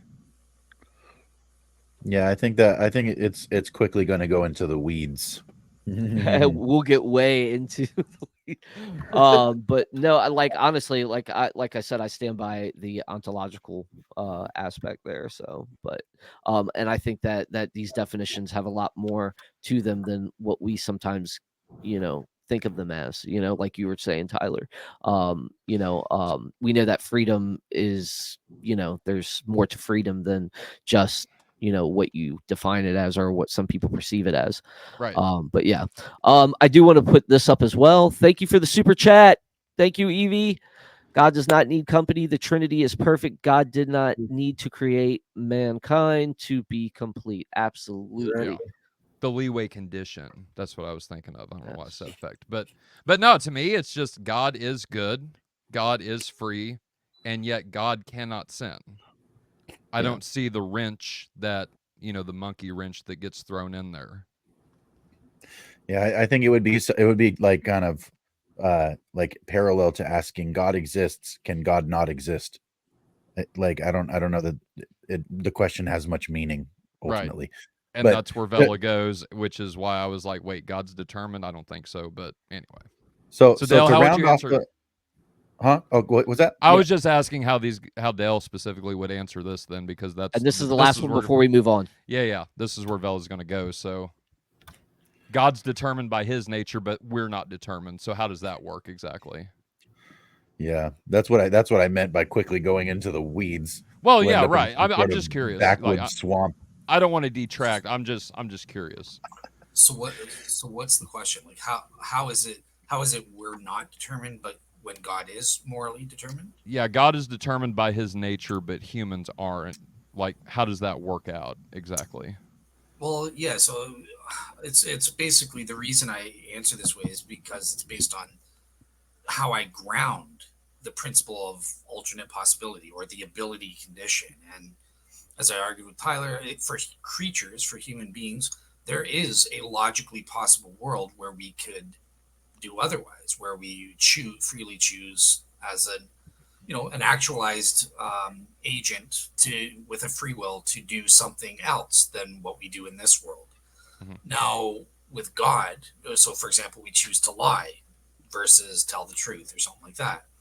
Yeah. Now, with God, I realized that he exists in every single logically possible world with his will that actually exists and everything like that. So by definition, yeah, he's actually morally perfect, and actually chooses to do good in every single possible world. There is no logically possible world where God could do otherwise and lie. And because I realized that, there is no grounding for a alternate possibility where God lies, and that's where I'm like, okay, I'm wrong. Yeah, God must tell the truth in every single logically possible world. Mm-hmm. Creatures don't exist in every single logically possible world, so we can ground. Uh, you know, there's a logically possible world where I lie or I sin or do something like that. I do other than I do in this world, so it's pretty easy to ground that. Okay. So All I was right. just curious. Go ahead. All right. Tyler, if you want to have a conversation with us, any open mic, you're more than welcome. So Yep. we'll And if leave you it want to there. schedule something, we can always schedule a specific thing. You know, we're open to that. And we'd be willing to have that discussion with you, buddy. So here's the next video. Jesus for the sins of others is not justice. And that's what your theology teaches. That's how every single person who gets into heaven gets into heaven. Because God punished Jesus for No, he their didn't. sins. Tyler? No, he didn't. The Eastern Orthodoxy, and now I know we're probably gonna disagree, but for the sake of unity, let's just say this. Let's say this. So leaving PSA off the table, which I don't hold to, by the way, but leaving PSA off the table, there are so many other reasons why Christ was crucified and why Christ died. Right. The main one that I hope we would all agree on is the idea of the restoration condition. So we are made in the image of God, and we know that that has been corrupted by sin, right? By the fall. And so one reason that Christ died is to restore us back to what we once were. This is the main reason why people go to heaven, because once you envelop in a relationship with God, you are now participating in God, right? We all are participating in God, but in a covenant way. And part of those covenant, what I call benefits, are to be made more like Christ, not only to be saved, to be justified, but to be sanctified in a way that actually transforms us. This is the restored icon model, what it normally goes by. And this is something I would hope that we could all agree on, whether or not we debate about PSA or not. There are multiple reasons why Christ died on the cross. That doesn't have to involve punishment, of which I don't agree with anyway. So I'll leave that on the floor for everybody. Yeah, I'd say some of those other reasons. Yeah, I think this sort of one-pronged look at it is very problematic. So good on you for pointing that out, Tyler. I think too, to defeat sin and evil, right? The reconciliation of humanity is a big one. To give us everlasting life, to show His obedience to the Father, to offer us sanctification, right? To bring forth a new covenant, to give us, to break down dividing walls, to fulfill the law, to make intercession for us, to bring peace. Like there's tons of reasons why why this happened, not just this one. And I know evangelicals tend to focus on this one, just the forgiveness of sins. But I think it is really wrongheaded and scripturally malnourished, if I could say it that way, to carry just this one view that that there's one reason Jesus did this. Just real quick, just to add to this, for anybody that's interested, go read Athanasius on the Incarnation, and he lists out two of which I don't remember off the top of my head, but I know he lists out 3 reasons why Jesus died publicly on a cross, and one of them was to show that the resurrection was true. And so if Jesus would have died in secret or by natural causes or whatever, then the resurrection might not have been believed as it was. But you see Jesus publicly hanging on a cross that by Romans that stabbed him with blood and water flowing out, as the eyewitness testimony tells us. Like, he's dead. There is no swoon theory at that point. There is nothing other than resurrection, and that's one of the reasons St. Athanasius gives in his book on the Incarnation. Another church father, if anybody's interested, you can read, is St. Gregory Nazianzus, his letter to Cleodius Cleidinus. I'm horrible with pronunciation, so my bad, guys. But check out Gregory Nazianzus and Athanasius, Saint Athanasius on the Incarnation. They give multiple reasons why Christ died on a cross that does not involve punishment. And also check out some of our previous episodes available on Faith Unaltered that are Yes. relevant to atonement theories. You're welcome. Yes. Yeah. Caleb And Mullins and I Will mean, Hess we had an interview with. Go ahead, we David. we do have a little nuance. I mean, each of us, I think, have a different view of this. I mean, I do hold the PSA, not in certain areas. Obviously, I think it's multifaceted, right? So I think God's absolute justice requires a payment. Absolutely, I think that you can't ignore that legal language in the Bible, which I would say I don't think he can simply choose to overlook it, because I think it lowers God's absolute standard of justice. But to say it's just purely this punishment type idea, I don't like that. I think it's antithetical to the absolute nature of God. Right. I think such arbitrary forgiveness is unreasonable and probably thus not feasible. But to say that it's not a debt, I think, is where we would probably get into some different waters on when we discuss this. I think the guarantor is a real idea in first century Judaism. I think Jesus also oftentimes talks about sin as accruing debt, and we see this even today amongst our own society. I mean, like, if I get a speeding ticket, no matter what I do or how hard I try to go under the speed limit, and correcting my speed, I still need to pay that ticket. You know, that ticket's still there, right? Um, the price of sin is death and separation from God. However, it is just to allow Jesus to jump in and pay it for us. I think that's fine. Yes, Jesus, who has a better credit than I do, that is my guarantor, is the way that it's paid. I naturally can't do it because I don't have that type of credit, but Jesus does. So Have you all on the screen here seen the videos? Like, do you know which videos are coming? Have you, or you had some, like, some I No, I chance? don't. No, I've seen it just because Russell showed me right before we started. So gotcha. no, these come up randomly on my feed, Michael. I'm So I interested. save the ones I'm really interested in and I want to kind of respond to. Well, I'm interested. It would be interesting to me to see, to hear where you folks who haven't seen it think it's going. Like, I have a hunch that she's like going in the direction of like the divine child abuse argument. But Oh, I yeah. Of don't, course, you'll I don't see. You'll know. see. Yeah, you're gonna see. This is it's worse. She's gonna at least use the word victim twice, and I say that not seeing this. So I've never seen this video. We'll see what happens. Now you've seen this one, right? No, So I haven't seen this one. Oh, this isn't the one you wanted to speak on. Uh-uh. Okay. So I I'll thought give this was- my answer, and my answer will betray where she's going to some extent. Oh, but no. she's kind of already said it, right? So, Spoiler so alert. again, I take a PSA view, so I'm fine with her with her assumptions that Jesus is being punished for our sins in our place as a substitute and stuff like that. So great, I'll agree with her on that. Now, as to the question, is that moral or immoral? I bet this person has no problem with concepts like vicarious liability and punishing an innocent employer for the misconduct of an employee. The law recognizes that. I bet she would be like, that's cool, that makes sense. Punish the corporations and go after the boss, right? So obviously we do have a precedent in everyday reality. Now, how does it make moral sense in terms of what God dying for our sins, right? Because vicarious liability in the law is done for practical or pragmatic reasons. God's not limited by that, so he should be upholding perfect morality. Well, how does he do that? It comes down to the justification for punishment.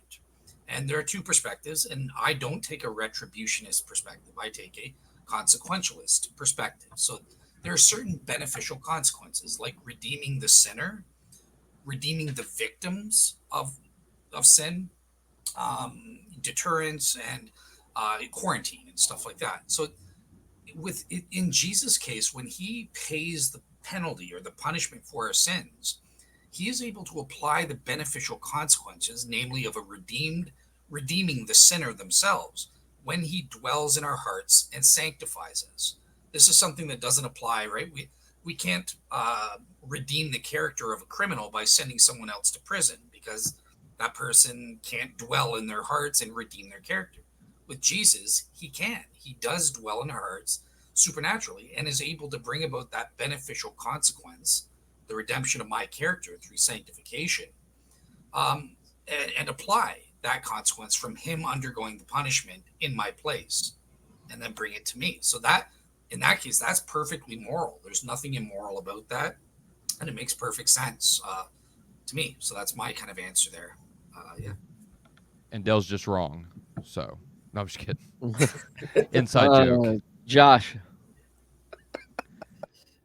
Um, Tyler, sorry. that's one for Tyler. Sorry. We all got a few to make Josh laugh today. Tyler, you Hey. promised you were going to come in here and you had something for David Russell. I forget what it was, but you had a little saying for him. Look, Dale, this is a family-friendly show. Okay. We can say it off air. It's Well, fine. We can roast each other all we want off air. I wasn't planning on coming on. I just got a wild hair, and I was like, I'm going to join him real quick. And then my wife was like, oh, my God, and then ran away. So, sorry. I don't plan on being here very much longer, but yeah, she did. She allowed me. So Go ahead, Josh. I think if I could try to take a stab at where I think she's going, I think what she's doing is trying to target a particular facet of what she thinks encompasses all of Christianity and play the same reductionistic game that atheists do with anything that has meaning and say it's just this, therefore it can be dismissed. That's what I think she's doing. Well, guys, can I say something too?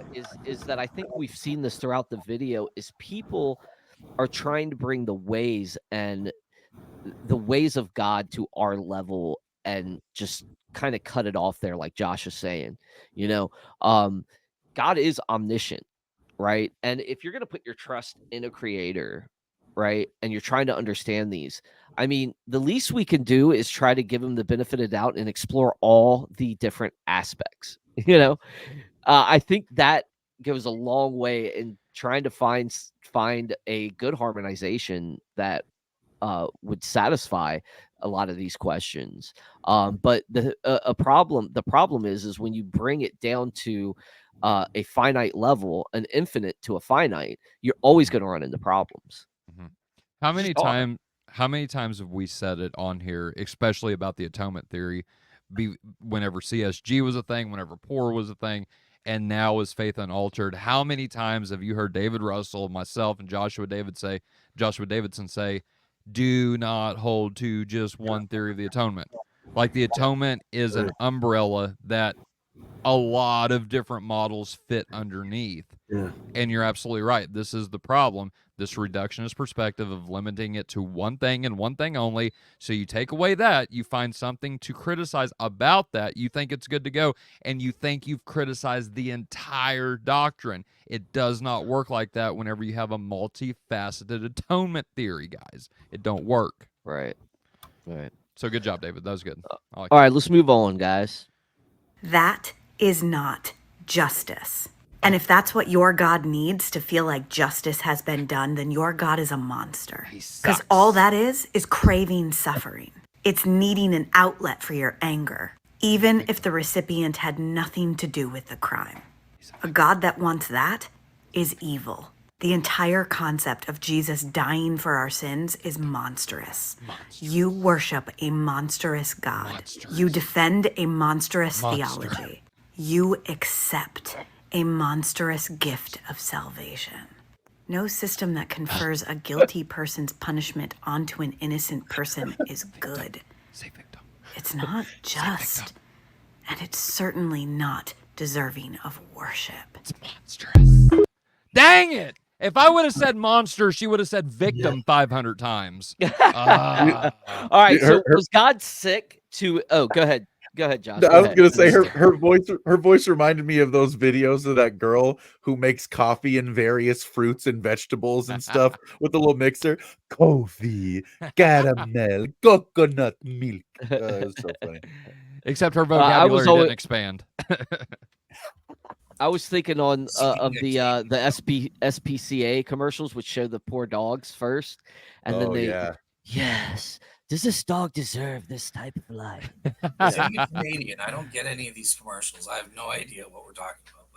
Yeah, you You don't know even who- have commercials in Canada. You don't even have TVs. You know, just- She reminded me of the Never person know.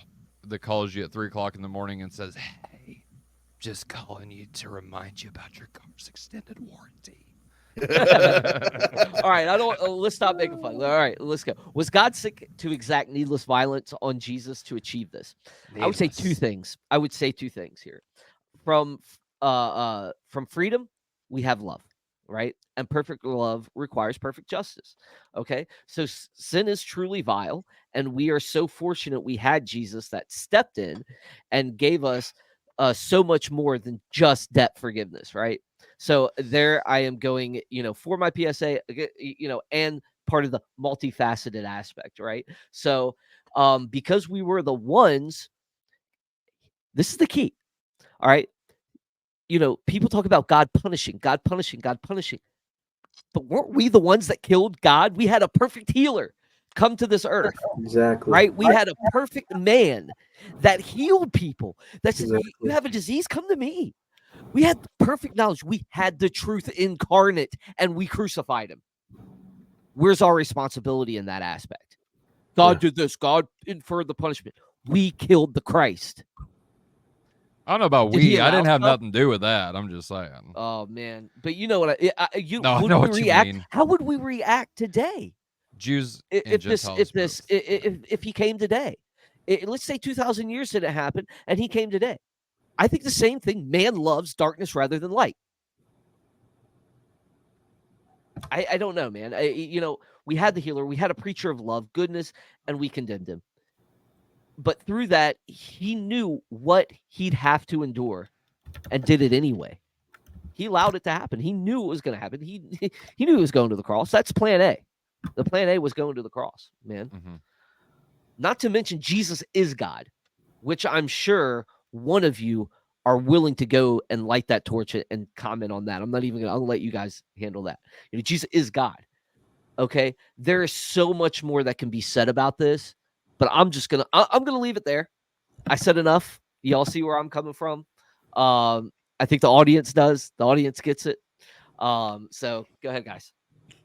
I was going to say to build off your comment on responsibility, the responsibility for the death of Christ in terms of the execution was man, but the Yeah. responsibility that Christ took in becoming man and laying on himself the burden of man's fall and bringing about their redemption was God himself taking responsibility for the state of Right. things in the most ultimate sense. Christ was not an isolated incident of some hapless person who happened to just be in the wrong place at the wrong time and got offed by a mob of crazy angry people. Yeah. Christ gave himself over. That's Yeah. like it doesn't seem like, again, this is almost like the last one. It doesn't seem like any of the framework that's actually laid out in scripture was relevant to the objection at all. What she did was caricature one facet of Right. something, draw out of it the most unfavorable characteristic possible, and then pretend like nothing else needs to be brought in order for objection to hold water. But it doesn't. Like it doesn't hold water like at all. And even in her like faux outrage whisper, she ended up saying something like, okay, God's a monster because he desired this thing. He's angry and he needs an outlet for that anger. How monstrous. Lady, you sound angry and you're on a video letting your anger out on hapless victims who have nothing to do with you and your frustration. And so are you monstrous for that? I don't think you would say so. I'm not saying you are a monster. I think you're frustrated and more power to you, but that doesn't translate well to your point, right? Like what you're doing is bemoaning the exact thing that you're doing on a larger scale and then pretend like you have the cosmic authority to be upset and God doesn't. And it's weird. Yeah. Amen. I think too, to piggyback on that, it's you mentioned he wasn't just, it wasn't an accident. He wasn't in the wrong place at the wrong time, but it also wasn't coercion. There wasn't divine Right. coercion going on here. God the Father wasn't, and God the Spirit, they weren't forcing God the Son to do this. This is a voluntary sacrifice. And yeah, so I think to that point as well. You Yeah, see, sin was a grenade that was thrown, and Jesus jumped on it. You know what I mean? you Anyways, see go Christ. ahead. I don't know about that, but you see I'm Christ. just saying, man. Hey, I'll take it. But you see Christ in control, right? All the way through his ministry. He prophesies about the crucifixion. He tells us in John 10 that I lay my life down, no one takes it from Right. me, right? My You own see accord. him, amen. You see him tell Judas, go and do what you have to do, knowing full well what it is he's about to do once Satan enters him. You see him in the courtroom in front of the high priest Caiaphas saying, I am the Son of Man, and you will see the Son of Man riding on the clouds whenever I come back. I know this is getting ready to happen, and I'm telling you right now, I'm going to rise from the dead, and whenever I come back, I'm going to be the Son of Man that Daniel prophesied about hundreds, thousands, whatever it was, years before Christ ever came. You see God in control of this all the way through. And he rose from the dead. And guess what, guys? He's at the right hand of the Father interceding for those who come to him in faith. And he's coming back. Can I say too, like, everything this individual said, and by the way, Josh, your point about her own rhetoric betraying her point is brilliant. So kudos to you on that as well. But I think contextually speaking, like in ancient cultures, right, especially ancient Judaism, the notion of sacrifice, it wasn't. It was a sacred act, right? It wasn't understood as an act of abuse. It was understood as something sacred, and so Jesus's sacrifice, whatever model of atonement we want to talk about that within, right? I think needs to be understood, perhaps against some of that backdrop too. That this was a sacred act, not nobody would have viewed this as abuse. Right. That's a good point, Mike. Dale. All right. Dale? Nothing really to add. I think like my first response in the first round covers what I thought and provides my answer towards that. So yeah. Moving I on. think so too. I just wanted to make sure I gave you the chance so you didn't feel offended because, you're... Whoa, that's the line, David? I'm just joking. Like everything else you've ever said to offend Dale. That's the line. You're like, whoa, bro, I don't want to offend you on this one. I did justify it by tell everybody what his name rhymes with. So, but no, so far. all right, So okay. friendly. Look. Next. Next. No, So no, far, let's Tyler's move on. in the This is lead. the one. This is the one Tyler really wants to get to as well, Is and it? this is one that I'm going to go off on probably a little bit as well. Oh, So here we let's do it. go. Welcome back to my series, Reasons Why I No Longer Identify as Christian, and buckle up because this one is going to be a doozy. I'm going to ruffle a lot of feathers with this one, but just get through this with me, okay? We'll get with I it. was on the phone with my friend the other day, and they said to me, I'm really surprised that you're, still so passionate about deconstruction because you've been on this journey for years. Personally, I believe one's deconstruction journey, especially with indoctrination, never really ends. However, I'm just as passionate about it when I started as I am now. And they asked me why. And instantly, I made the connection. And I had never really thought about it before. The evangelical church taught me that I was a victim. They taught me that I was persecuted and to be joyful that I was persecuted. That's the first one. What? Whoa! That- That was the point. Like That was that the whole first minute. part. That. No, Go ahead. No, go ahead, Tyler. Go. No, I just like it took a long time to get to that. That's all I was gonna say. Go ahead. First off, Christianity does not teach you that you are a victim. It does not. It doesn't teach you that you are persecuted. It does teach you that you can be persecuted, which is true for many types of worldviews or belief systems. It prepares you about how to react when persecuted, because guess what? How have we reacted in the past? Right? It doesn't make anything any better from how we reacted in the past. It ultimately makes things worse. What is with these people that deconstruct sometimes? I wonder. Instead of seeing anything good that came from their faith, they throw the entire baby out with the bathwater, it seems. I mean, what do you guys think? It teaches how, I mean, Christianity doesn't teach us about being persecuted. It teaches us how to deal with persecution. I Yeah. I was just gonna say, like, maybe we should let her finish, like, because is this the second part that she's gonna go into? We got more. I mean, I can let it play for a little bit more. Just tell me where to stop. Yeah, go ahead. I'm Do that. curious before you do that. Like, Oh. yeah, I don't know. I mean, what she says, evangelical church. Like, okay, that. Tell me what you mean by that. Right. What are we talking about? And is this a denomination? Was this a non-denominational? Was this your local backwoods rural church? Like, what do we even mean by that? And yeah, so I guess maybe I need more context. Yeah. The amorphous American church. Yeah. All right. Oh, my bad. My persecution and my oppression made me closer to God.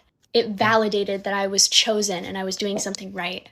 But then I grew up and I realized that the religion that I was a part of was the oppressor in this country. Pause. That's where we gotta stop. Yeah, I mean, you see what I mean by baby in the bathwater, like a system that allows for all sorts of things that I end up becoming relative and unsound. I mean, so bad that they end up losing the justification and standards that set us apart, and make us civilized. So I mean, this is the system that put men on the moon. This is the system that set ethical standards that cause us to progress. So I mean, when these people deconstruct, it's like they trade the fact for feeling, right? Yeah. I She mean, flipped. Go ahead. open minds are at the end. Open minds are like open mouths. They exist to bite down on something solid, like Chesterton said. And he also says, fallacies are still fallacies, even if that said fallacy is fashionable.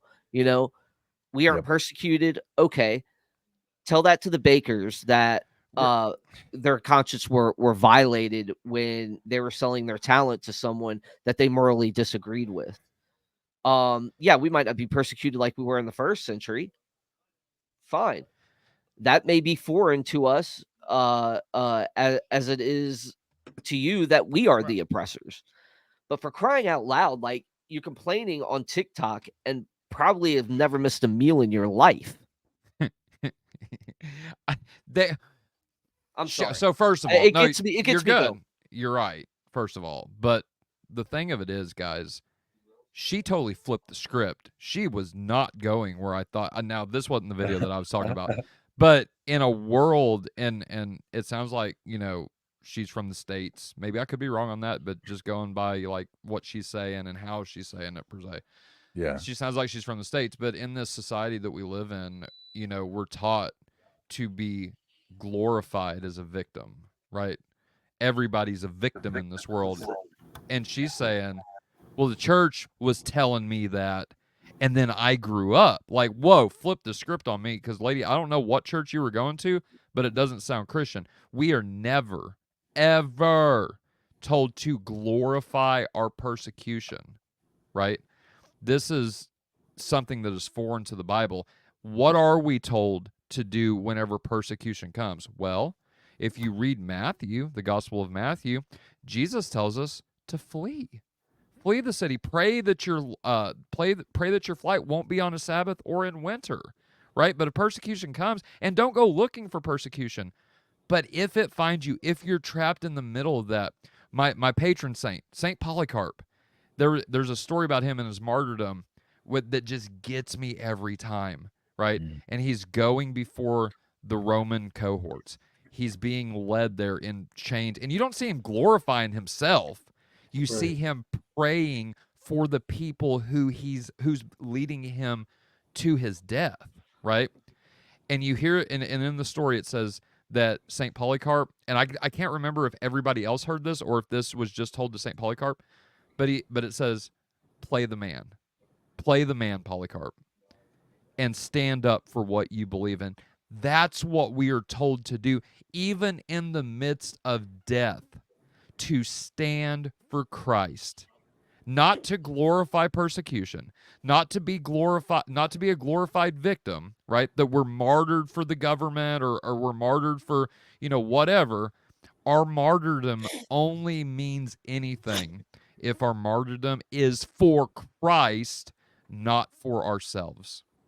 And she's got it totally backwards. Tyler, you know what's behind you, that flag behind you, is also what it's about. Right. Love your enemies. Yep. Why? Because the way we used to do it before, the way we handled persecution before was with revenge. It's with more bloodshed. It's with more evil. Yeah. Right. We can't overcome evil with evil. We must overcome evil with good. Yeah. Can persecution bring you closer to God? Of course it can. Absolutely. If God loves his people, it makes sense that he would care and draw them close in times of trouble, especially if they're persevering against evil. Oh, you grew up.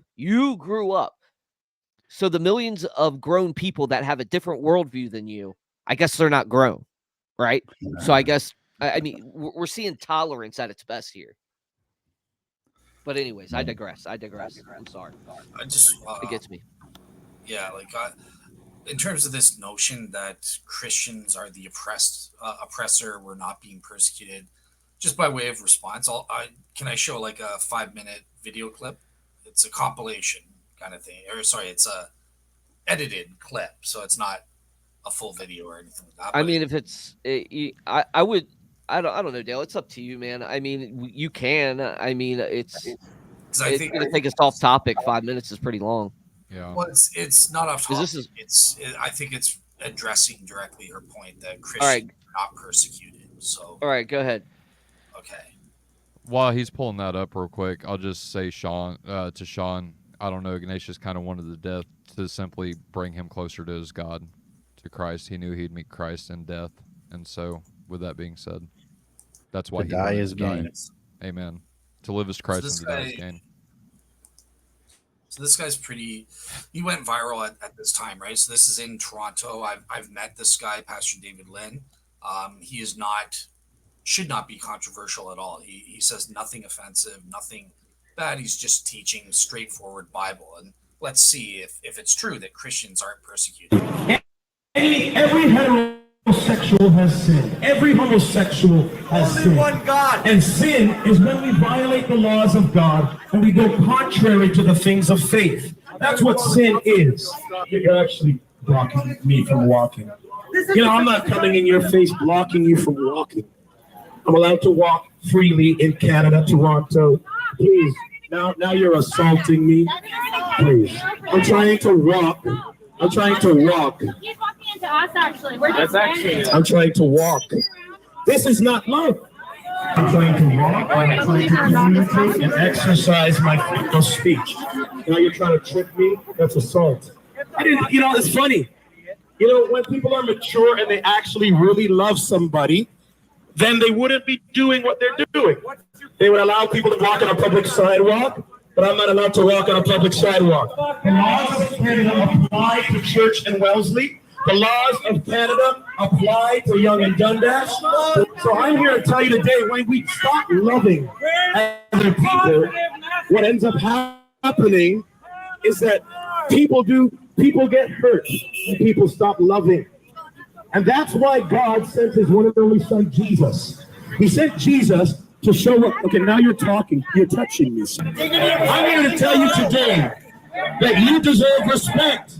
It doesn't mean I agree with you, but every person is deserving of respect. I have the right to preach, sir. You have the right to preach without your microphone on. I have the right. We've dealt with this in court already. So what's going on, sir? What's really happening, sir? Because I was physically assaulted. I'm asking you to arrest me. You didn't investigate the assaults. I can tell you one by one. They're all here. They've assaulted. Where did the lady go? The lady's right there. She assaulted me. If you want to issue a ticket for the bylaws, I'm more than willing. On what grounds? No one's causing a disturbance. By exercising freedom of speech. Take what I just said. People have been assaulting me and becoming bigots and hate speech against my religion. Okay, so you guys are seeing that And look who, in the end, That's right, son. the preacher, all those homosexuals at Church in Wellesley who were attacking this preacher got off scot-free because he was causing the disturbance by exercising his freedom of speech, his God-given rights that Canada's Charter of Rights and Freedoms guarantees and actually explicitly says God-given rights. So yeah, it's a joke that we're not persecuted in this day and age. So yeah, that's what I wanted to. That's my point. Anybody else? I saw that Michael unmuted. I wanted to. Yeah, I certainly think we're persecuted, and outside of the West, we see it a lot. It's maybe even more intense and more frequent. But again, going back to the girls' video that we were listening to and viewing, I'm again interested in the rhetorical situation. Um, she has the line where she says, "I was told this, this, and this," which is essentially just the rehashing of Marxism, right? I was, now I'm the oppressor kind of thing.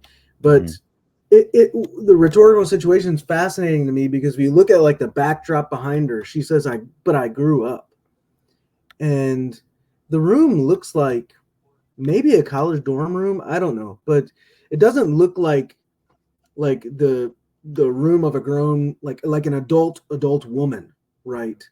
um she actually hasn't grown up. If anything, she's regressed. And so I'm always just really intrigued by the rhetorical situation and how it's contributing to or detracting from what's actually being said.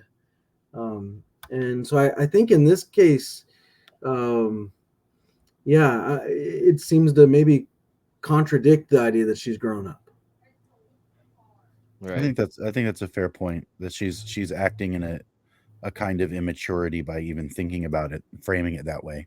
But I found a huge chunk of irony in the fact that her emphasis was on the idea of victimhood, of being in a disadvantageous and helpless position, and then talking about oppression. All of these buzzwords happen to be something that is readily available in the political landscape, but the only reason we even care about them in the political landscape is because we live in a cultural milieu that was raised on Christianity, in which you should care for the orphan and the widow. You should look out for the oppressed. You should stand up for those who have been treated unjustly.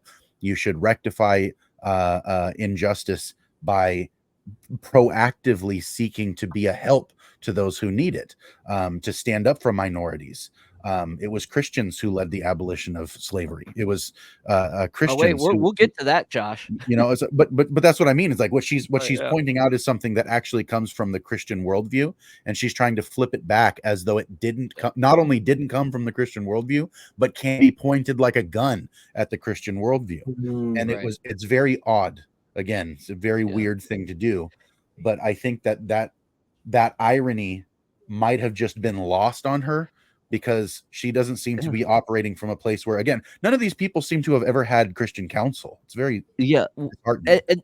But Josh, like I said, they throw out the entire baby with the bathwater, and then they get these standards of what is right and wrong, and they're just they totally lose justification for it, like you said, Josh, because they're arguing Christian ethics against the Christian, which they don't believe in the Christian ethics. So why is oppression wrong to you?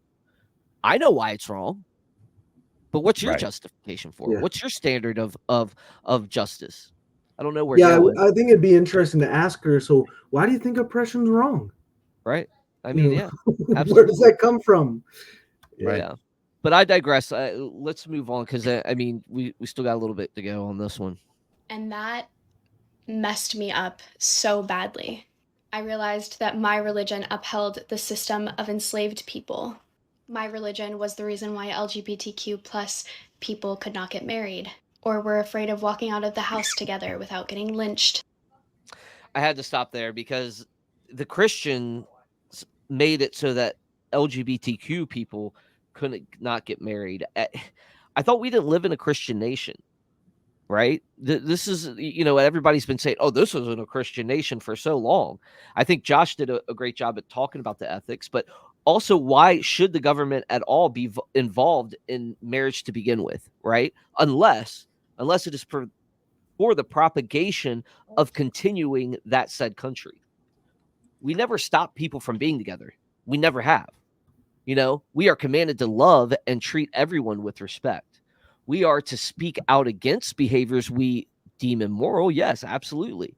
That's problem isn't that's also inferred on them. They don't think certain things, certain behaviors are correct, right? I think the problem is you do that by being a pro LGBTQ advocate, right? Mm-hmm. We say it is immoral behavior. You say it isn't. The law is usually reflected by the will of the people when it comes to these things. The people now have changed it, right? I mean, they have kind of shifted. Is that right or is that wrong? I'm not making any assumptions. But to say that we are oppressing people, well, no, not technically. If you look at the law in itself, we all had the same rights when it came to marriage. We all had the law equally applied to each and every one of us per the definition of marriage, right? So it wasn't a human rights issue. It was a definitional change that her side actually won.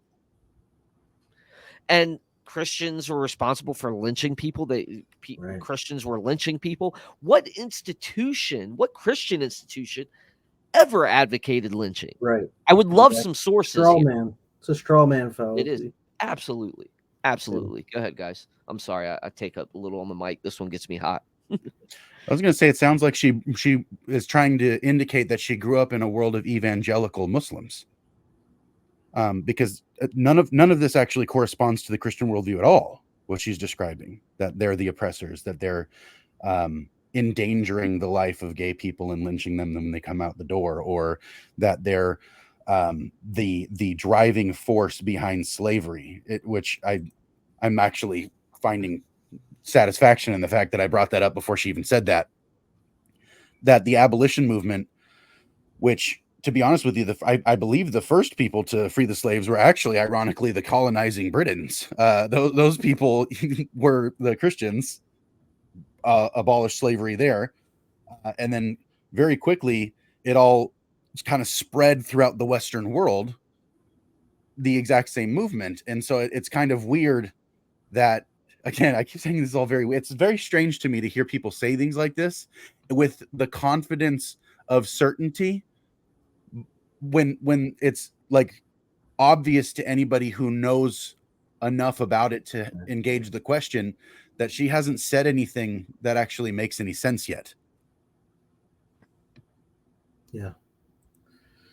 Shall we continue, or Michael, you got anything else, buddy? Good.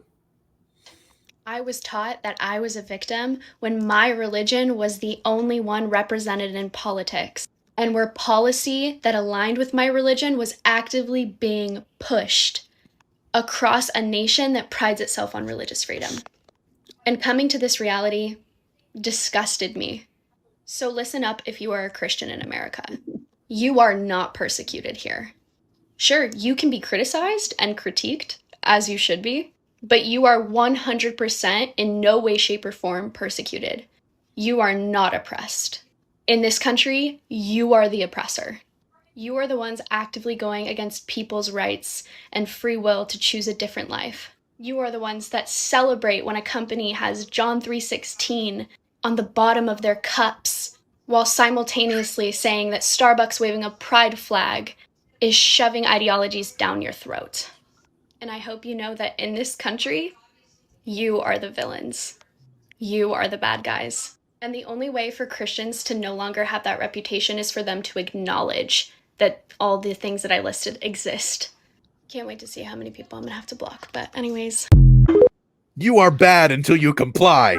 Bad. Right. It's so funny. She starts off talking about representation and stuff like that. This is, it's so funny that there are some deists' names on the Constitution that proves her point perfectly wrong.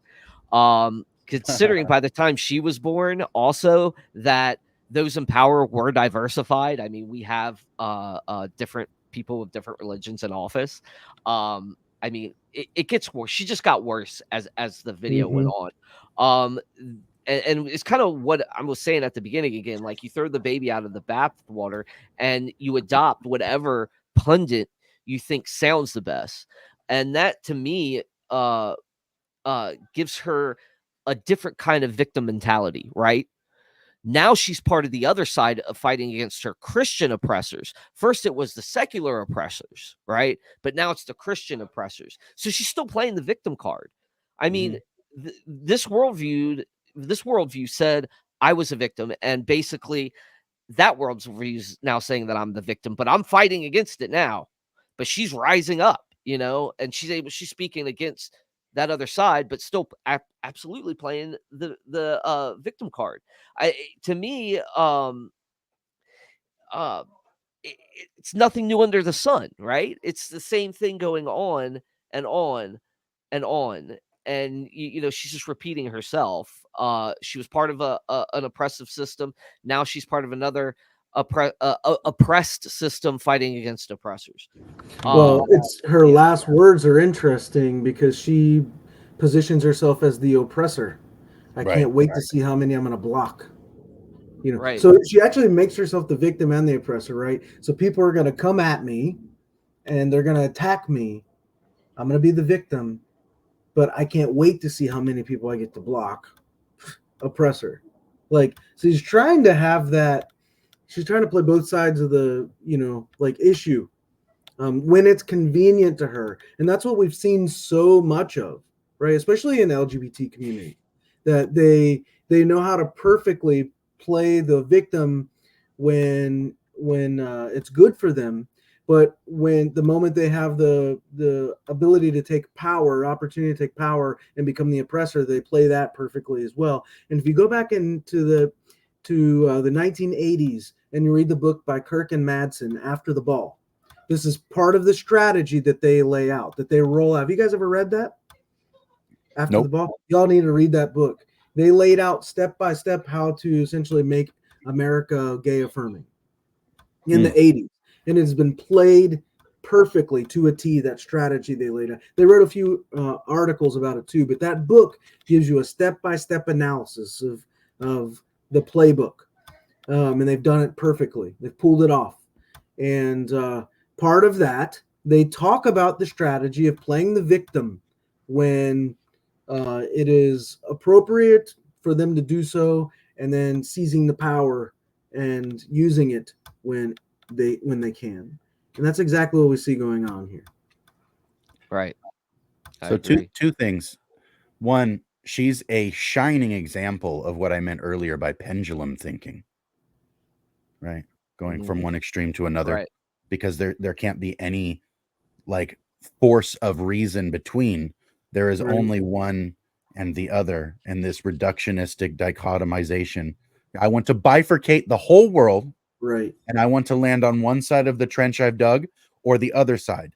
And then if I land on one side, I get to point the finger at you for being on the wrong side. But when I jump to the other side, I get to point the finger at you for being on the wrong side. And it's like, okay, well, you admit it, you were wrong, but try to talk as though you're infallible. The second thing is Chris Padeo is here. What's up, Chris? And he asked, what's the name of her TikTok account? The last girl that was there. Do you know, David? Not off the top of my head, but there it is there. Oh, sorry. Kaylee and Savannah. All right. So I just wanted to reiterate too the fact that in real life, for any type of civilization to exist, there has to be laws and rules, right? Otherwise, it is anarchy. I mean, that's what you would have. And do we even really know what that looks like total anarchy? I don't think so. I mean, there's always been this type of society where we have rules and regulations. You have to have laws because some things are truly not good for people. Some things that we do are really not good. And you aren't always going to agree on those laws. The fact that we live in a nation that prides itself on religious freedom and other freedoms, I think we're doing a pretty good job with this experiment in some aspects. We have done a good job in the past. We have made our mistakes. We have taken 2 steps forward and 2 steps back at times. Okay.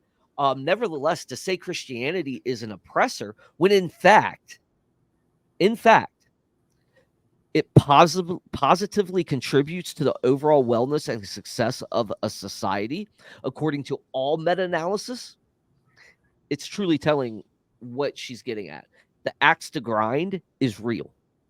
That's what it comes down to. They have an axe to grind, and Christianity is their target because they deconstructed from something. Maybe they did experience abuse. Maybe they did experience a bad church, a lack of information, a feel-good Christianity, to say. Maybe that's it. And I sympathize. I do. But instead of taking the pendulum route, like Josh is saying, why don't you really learn why you believe what you believe? Because it takes a boatload of effort. Yeah. And you have to be willing to take the risk of investment of your time and attention and everything else. It's very costly. It's a lot less costly to find the largest piece of the fragmented culture that we're in that happens to be the most culturally advantageous, and then latch yourself to that thing and use it as a club wielded against others. What you do is isolate one virtue from all the other virtues and then set it up as a turret by which you can attack all the other virtues. And that it doesn't make sense to do things like that. But in a culture that's become so jester-like, it's not odd anymore, really, or surprising that would be the kind of tendency or the movement that people are in right now, especially given the last, let's say, 2 to 3 decades of colleges transitioning away from education and toward an indoctrination, which is what she actually said she was opposing in the beginning of this, is that people are being indoctrinated. Yes, they are. They're being indoctrinated to think that activism is the highest moral good, and it is not. Complaining to your friends and neighbors about large-scale worldviews, issues, so that you can get moral brownie points with those people is not actually a moral good. It's actually a mask for the fact that you don't have any virtue usually. And so I would challenge this person to point their critique inward first and see where they land. And I think that probably wouldn't happen because there was a whole lot of self-satisfied certainty that was playing out behind her tone in the video. But if somebody who is like Dale's channel is, if somebody's a real seeker and you point out to them that what they're doing is what they're bemoaning, and they'll actually take that critique seriously, and then undergo the transformation and change of mind that would be necessary to fix that, that person, if convinced of the gospel, could be a wrecking ball for the kingdom.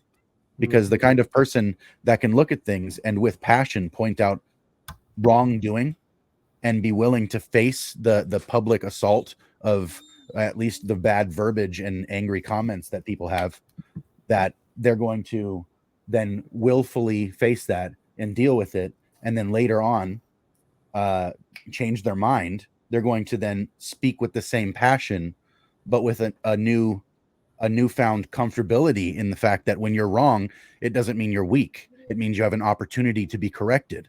And somebody who can't be corrected will simply be wrong forever. Amen.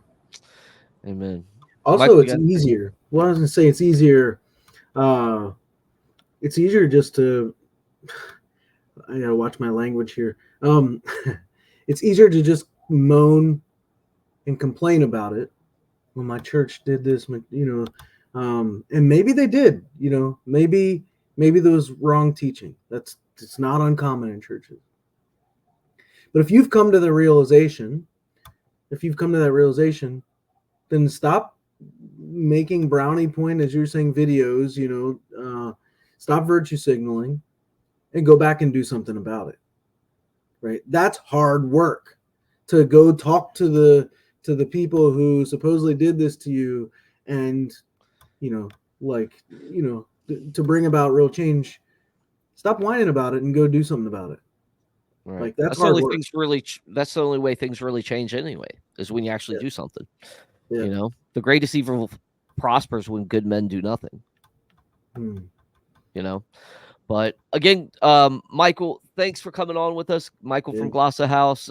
Just go ahead and do a plug there if you want. Oh, yeah, I mean, you guys check out glossahouse.com, or if you want to check out the Glossa House TV channel over on YouTube at Glossa House. We're working with the Faith Unaltered folks, Josh and David and Tyler and all these guys, and so we're just really thrilled about that. Started re-airing some of their episodes, and yeah, man, we're really excited about that. And so you can see some of that stuff over there too. So it's good to be on here with y'all. Glad you're doing this. Yeah, man. Thanks for being here with us, man. Josh, what do we got coming up on Cosmic Corner? Well, first off, I'd like to say thank you to Michael for hopping on also. And it would be cool absolutely. to have you on a Cosmic Corner episode if you're willing to do that in the future. Yeah, as well. let me know, man. Just let me know. Because I have a feeling that some of the things that you mentioned and some of the questions that you asked, I feel like we would jive really well. Just throwing that out there. But on the 21st of this month, okay, for sure. On the 21st of this month, I'm going to be doing the next Cosmic Corner discussion. We're going to be continuing our discussion on identity, but this time it's going to be in relation to ritual and beauty, which and ironically came up earlier. But what we're going to be talking about is in the first place, why ritual is a human universal, why beauty is something to be pursued, and then why those things reflect back on both the receiving and the expressing of identity. And so if that sounds like something that's interesting to you, and by the way, I'm not going to be doing this in a political framework in the slightest. And so if you're tired of the political conversation, but you want to think about the same things that the political world is complaining about, but you're tired of the two-dimensionality of it, come hang out with me on the 21st. It's gonna be a fun time. Right on. And tomorrow, guys, we've got a special edition coming up on Real Seekers. I will be co-hosting with my friend Dale that you saw earlier. And we will actually be interviewing Paul Copan, who was the author of the book Is God a Moral Monster? So if you want to check that out, jump over to Real Seekers. It will be airing there. We might upload it to here later on and at a later date. But yeah, join us and we'll have a lot of fun. Hey, on another note, I know I interrupted you, but one of the things that I'm doing over on the Gloss House channel this week during June, or this month during June, is featuring interviews and testimonies from ex-gays, ex-LGBT folks, and boy, it's been amazing. It's been really so. We're starting to refer to June as ex-gay visibility month. And so it's been amazing to hear these stories. I mean, of just absolute redemption. It's been incredible. Yeah. So keep your eyes open for that, y'all. Yep. Awesome, guys. So as you heard Michael say, go over to Glossa House, man, and check that out. If that's something that you're jiving with, you want to hear and hear some great testimonies and interviews. But yeah, other than that, guys, that's the conclusion of this show. Thanks for all your participation. Thanks, Evie, for the super chat. We thank all of our guests that decided to ask questions, even those that wanted to just have comments. That was great. Josh, anything else? I just that I'm pleased. This is really fun, and I love that we do this, and I want to continue to do these deconstruction episodes, and I think they're really great. Yeah. They also have been pretty good on Real Seekers as well. So I got some feedback to that. They were pretty popular. So anyways, you guys have a good night. As Tyler would say, good night, God bless, and stay like Christ.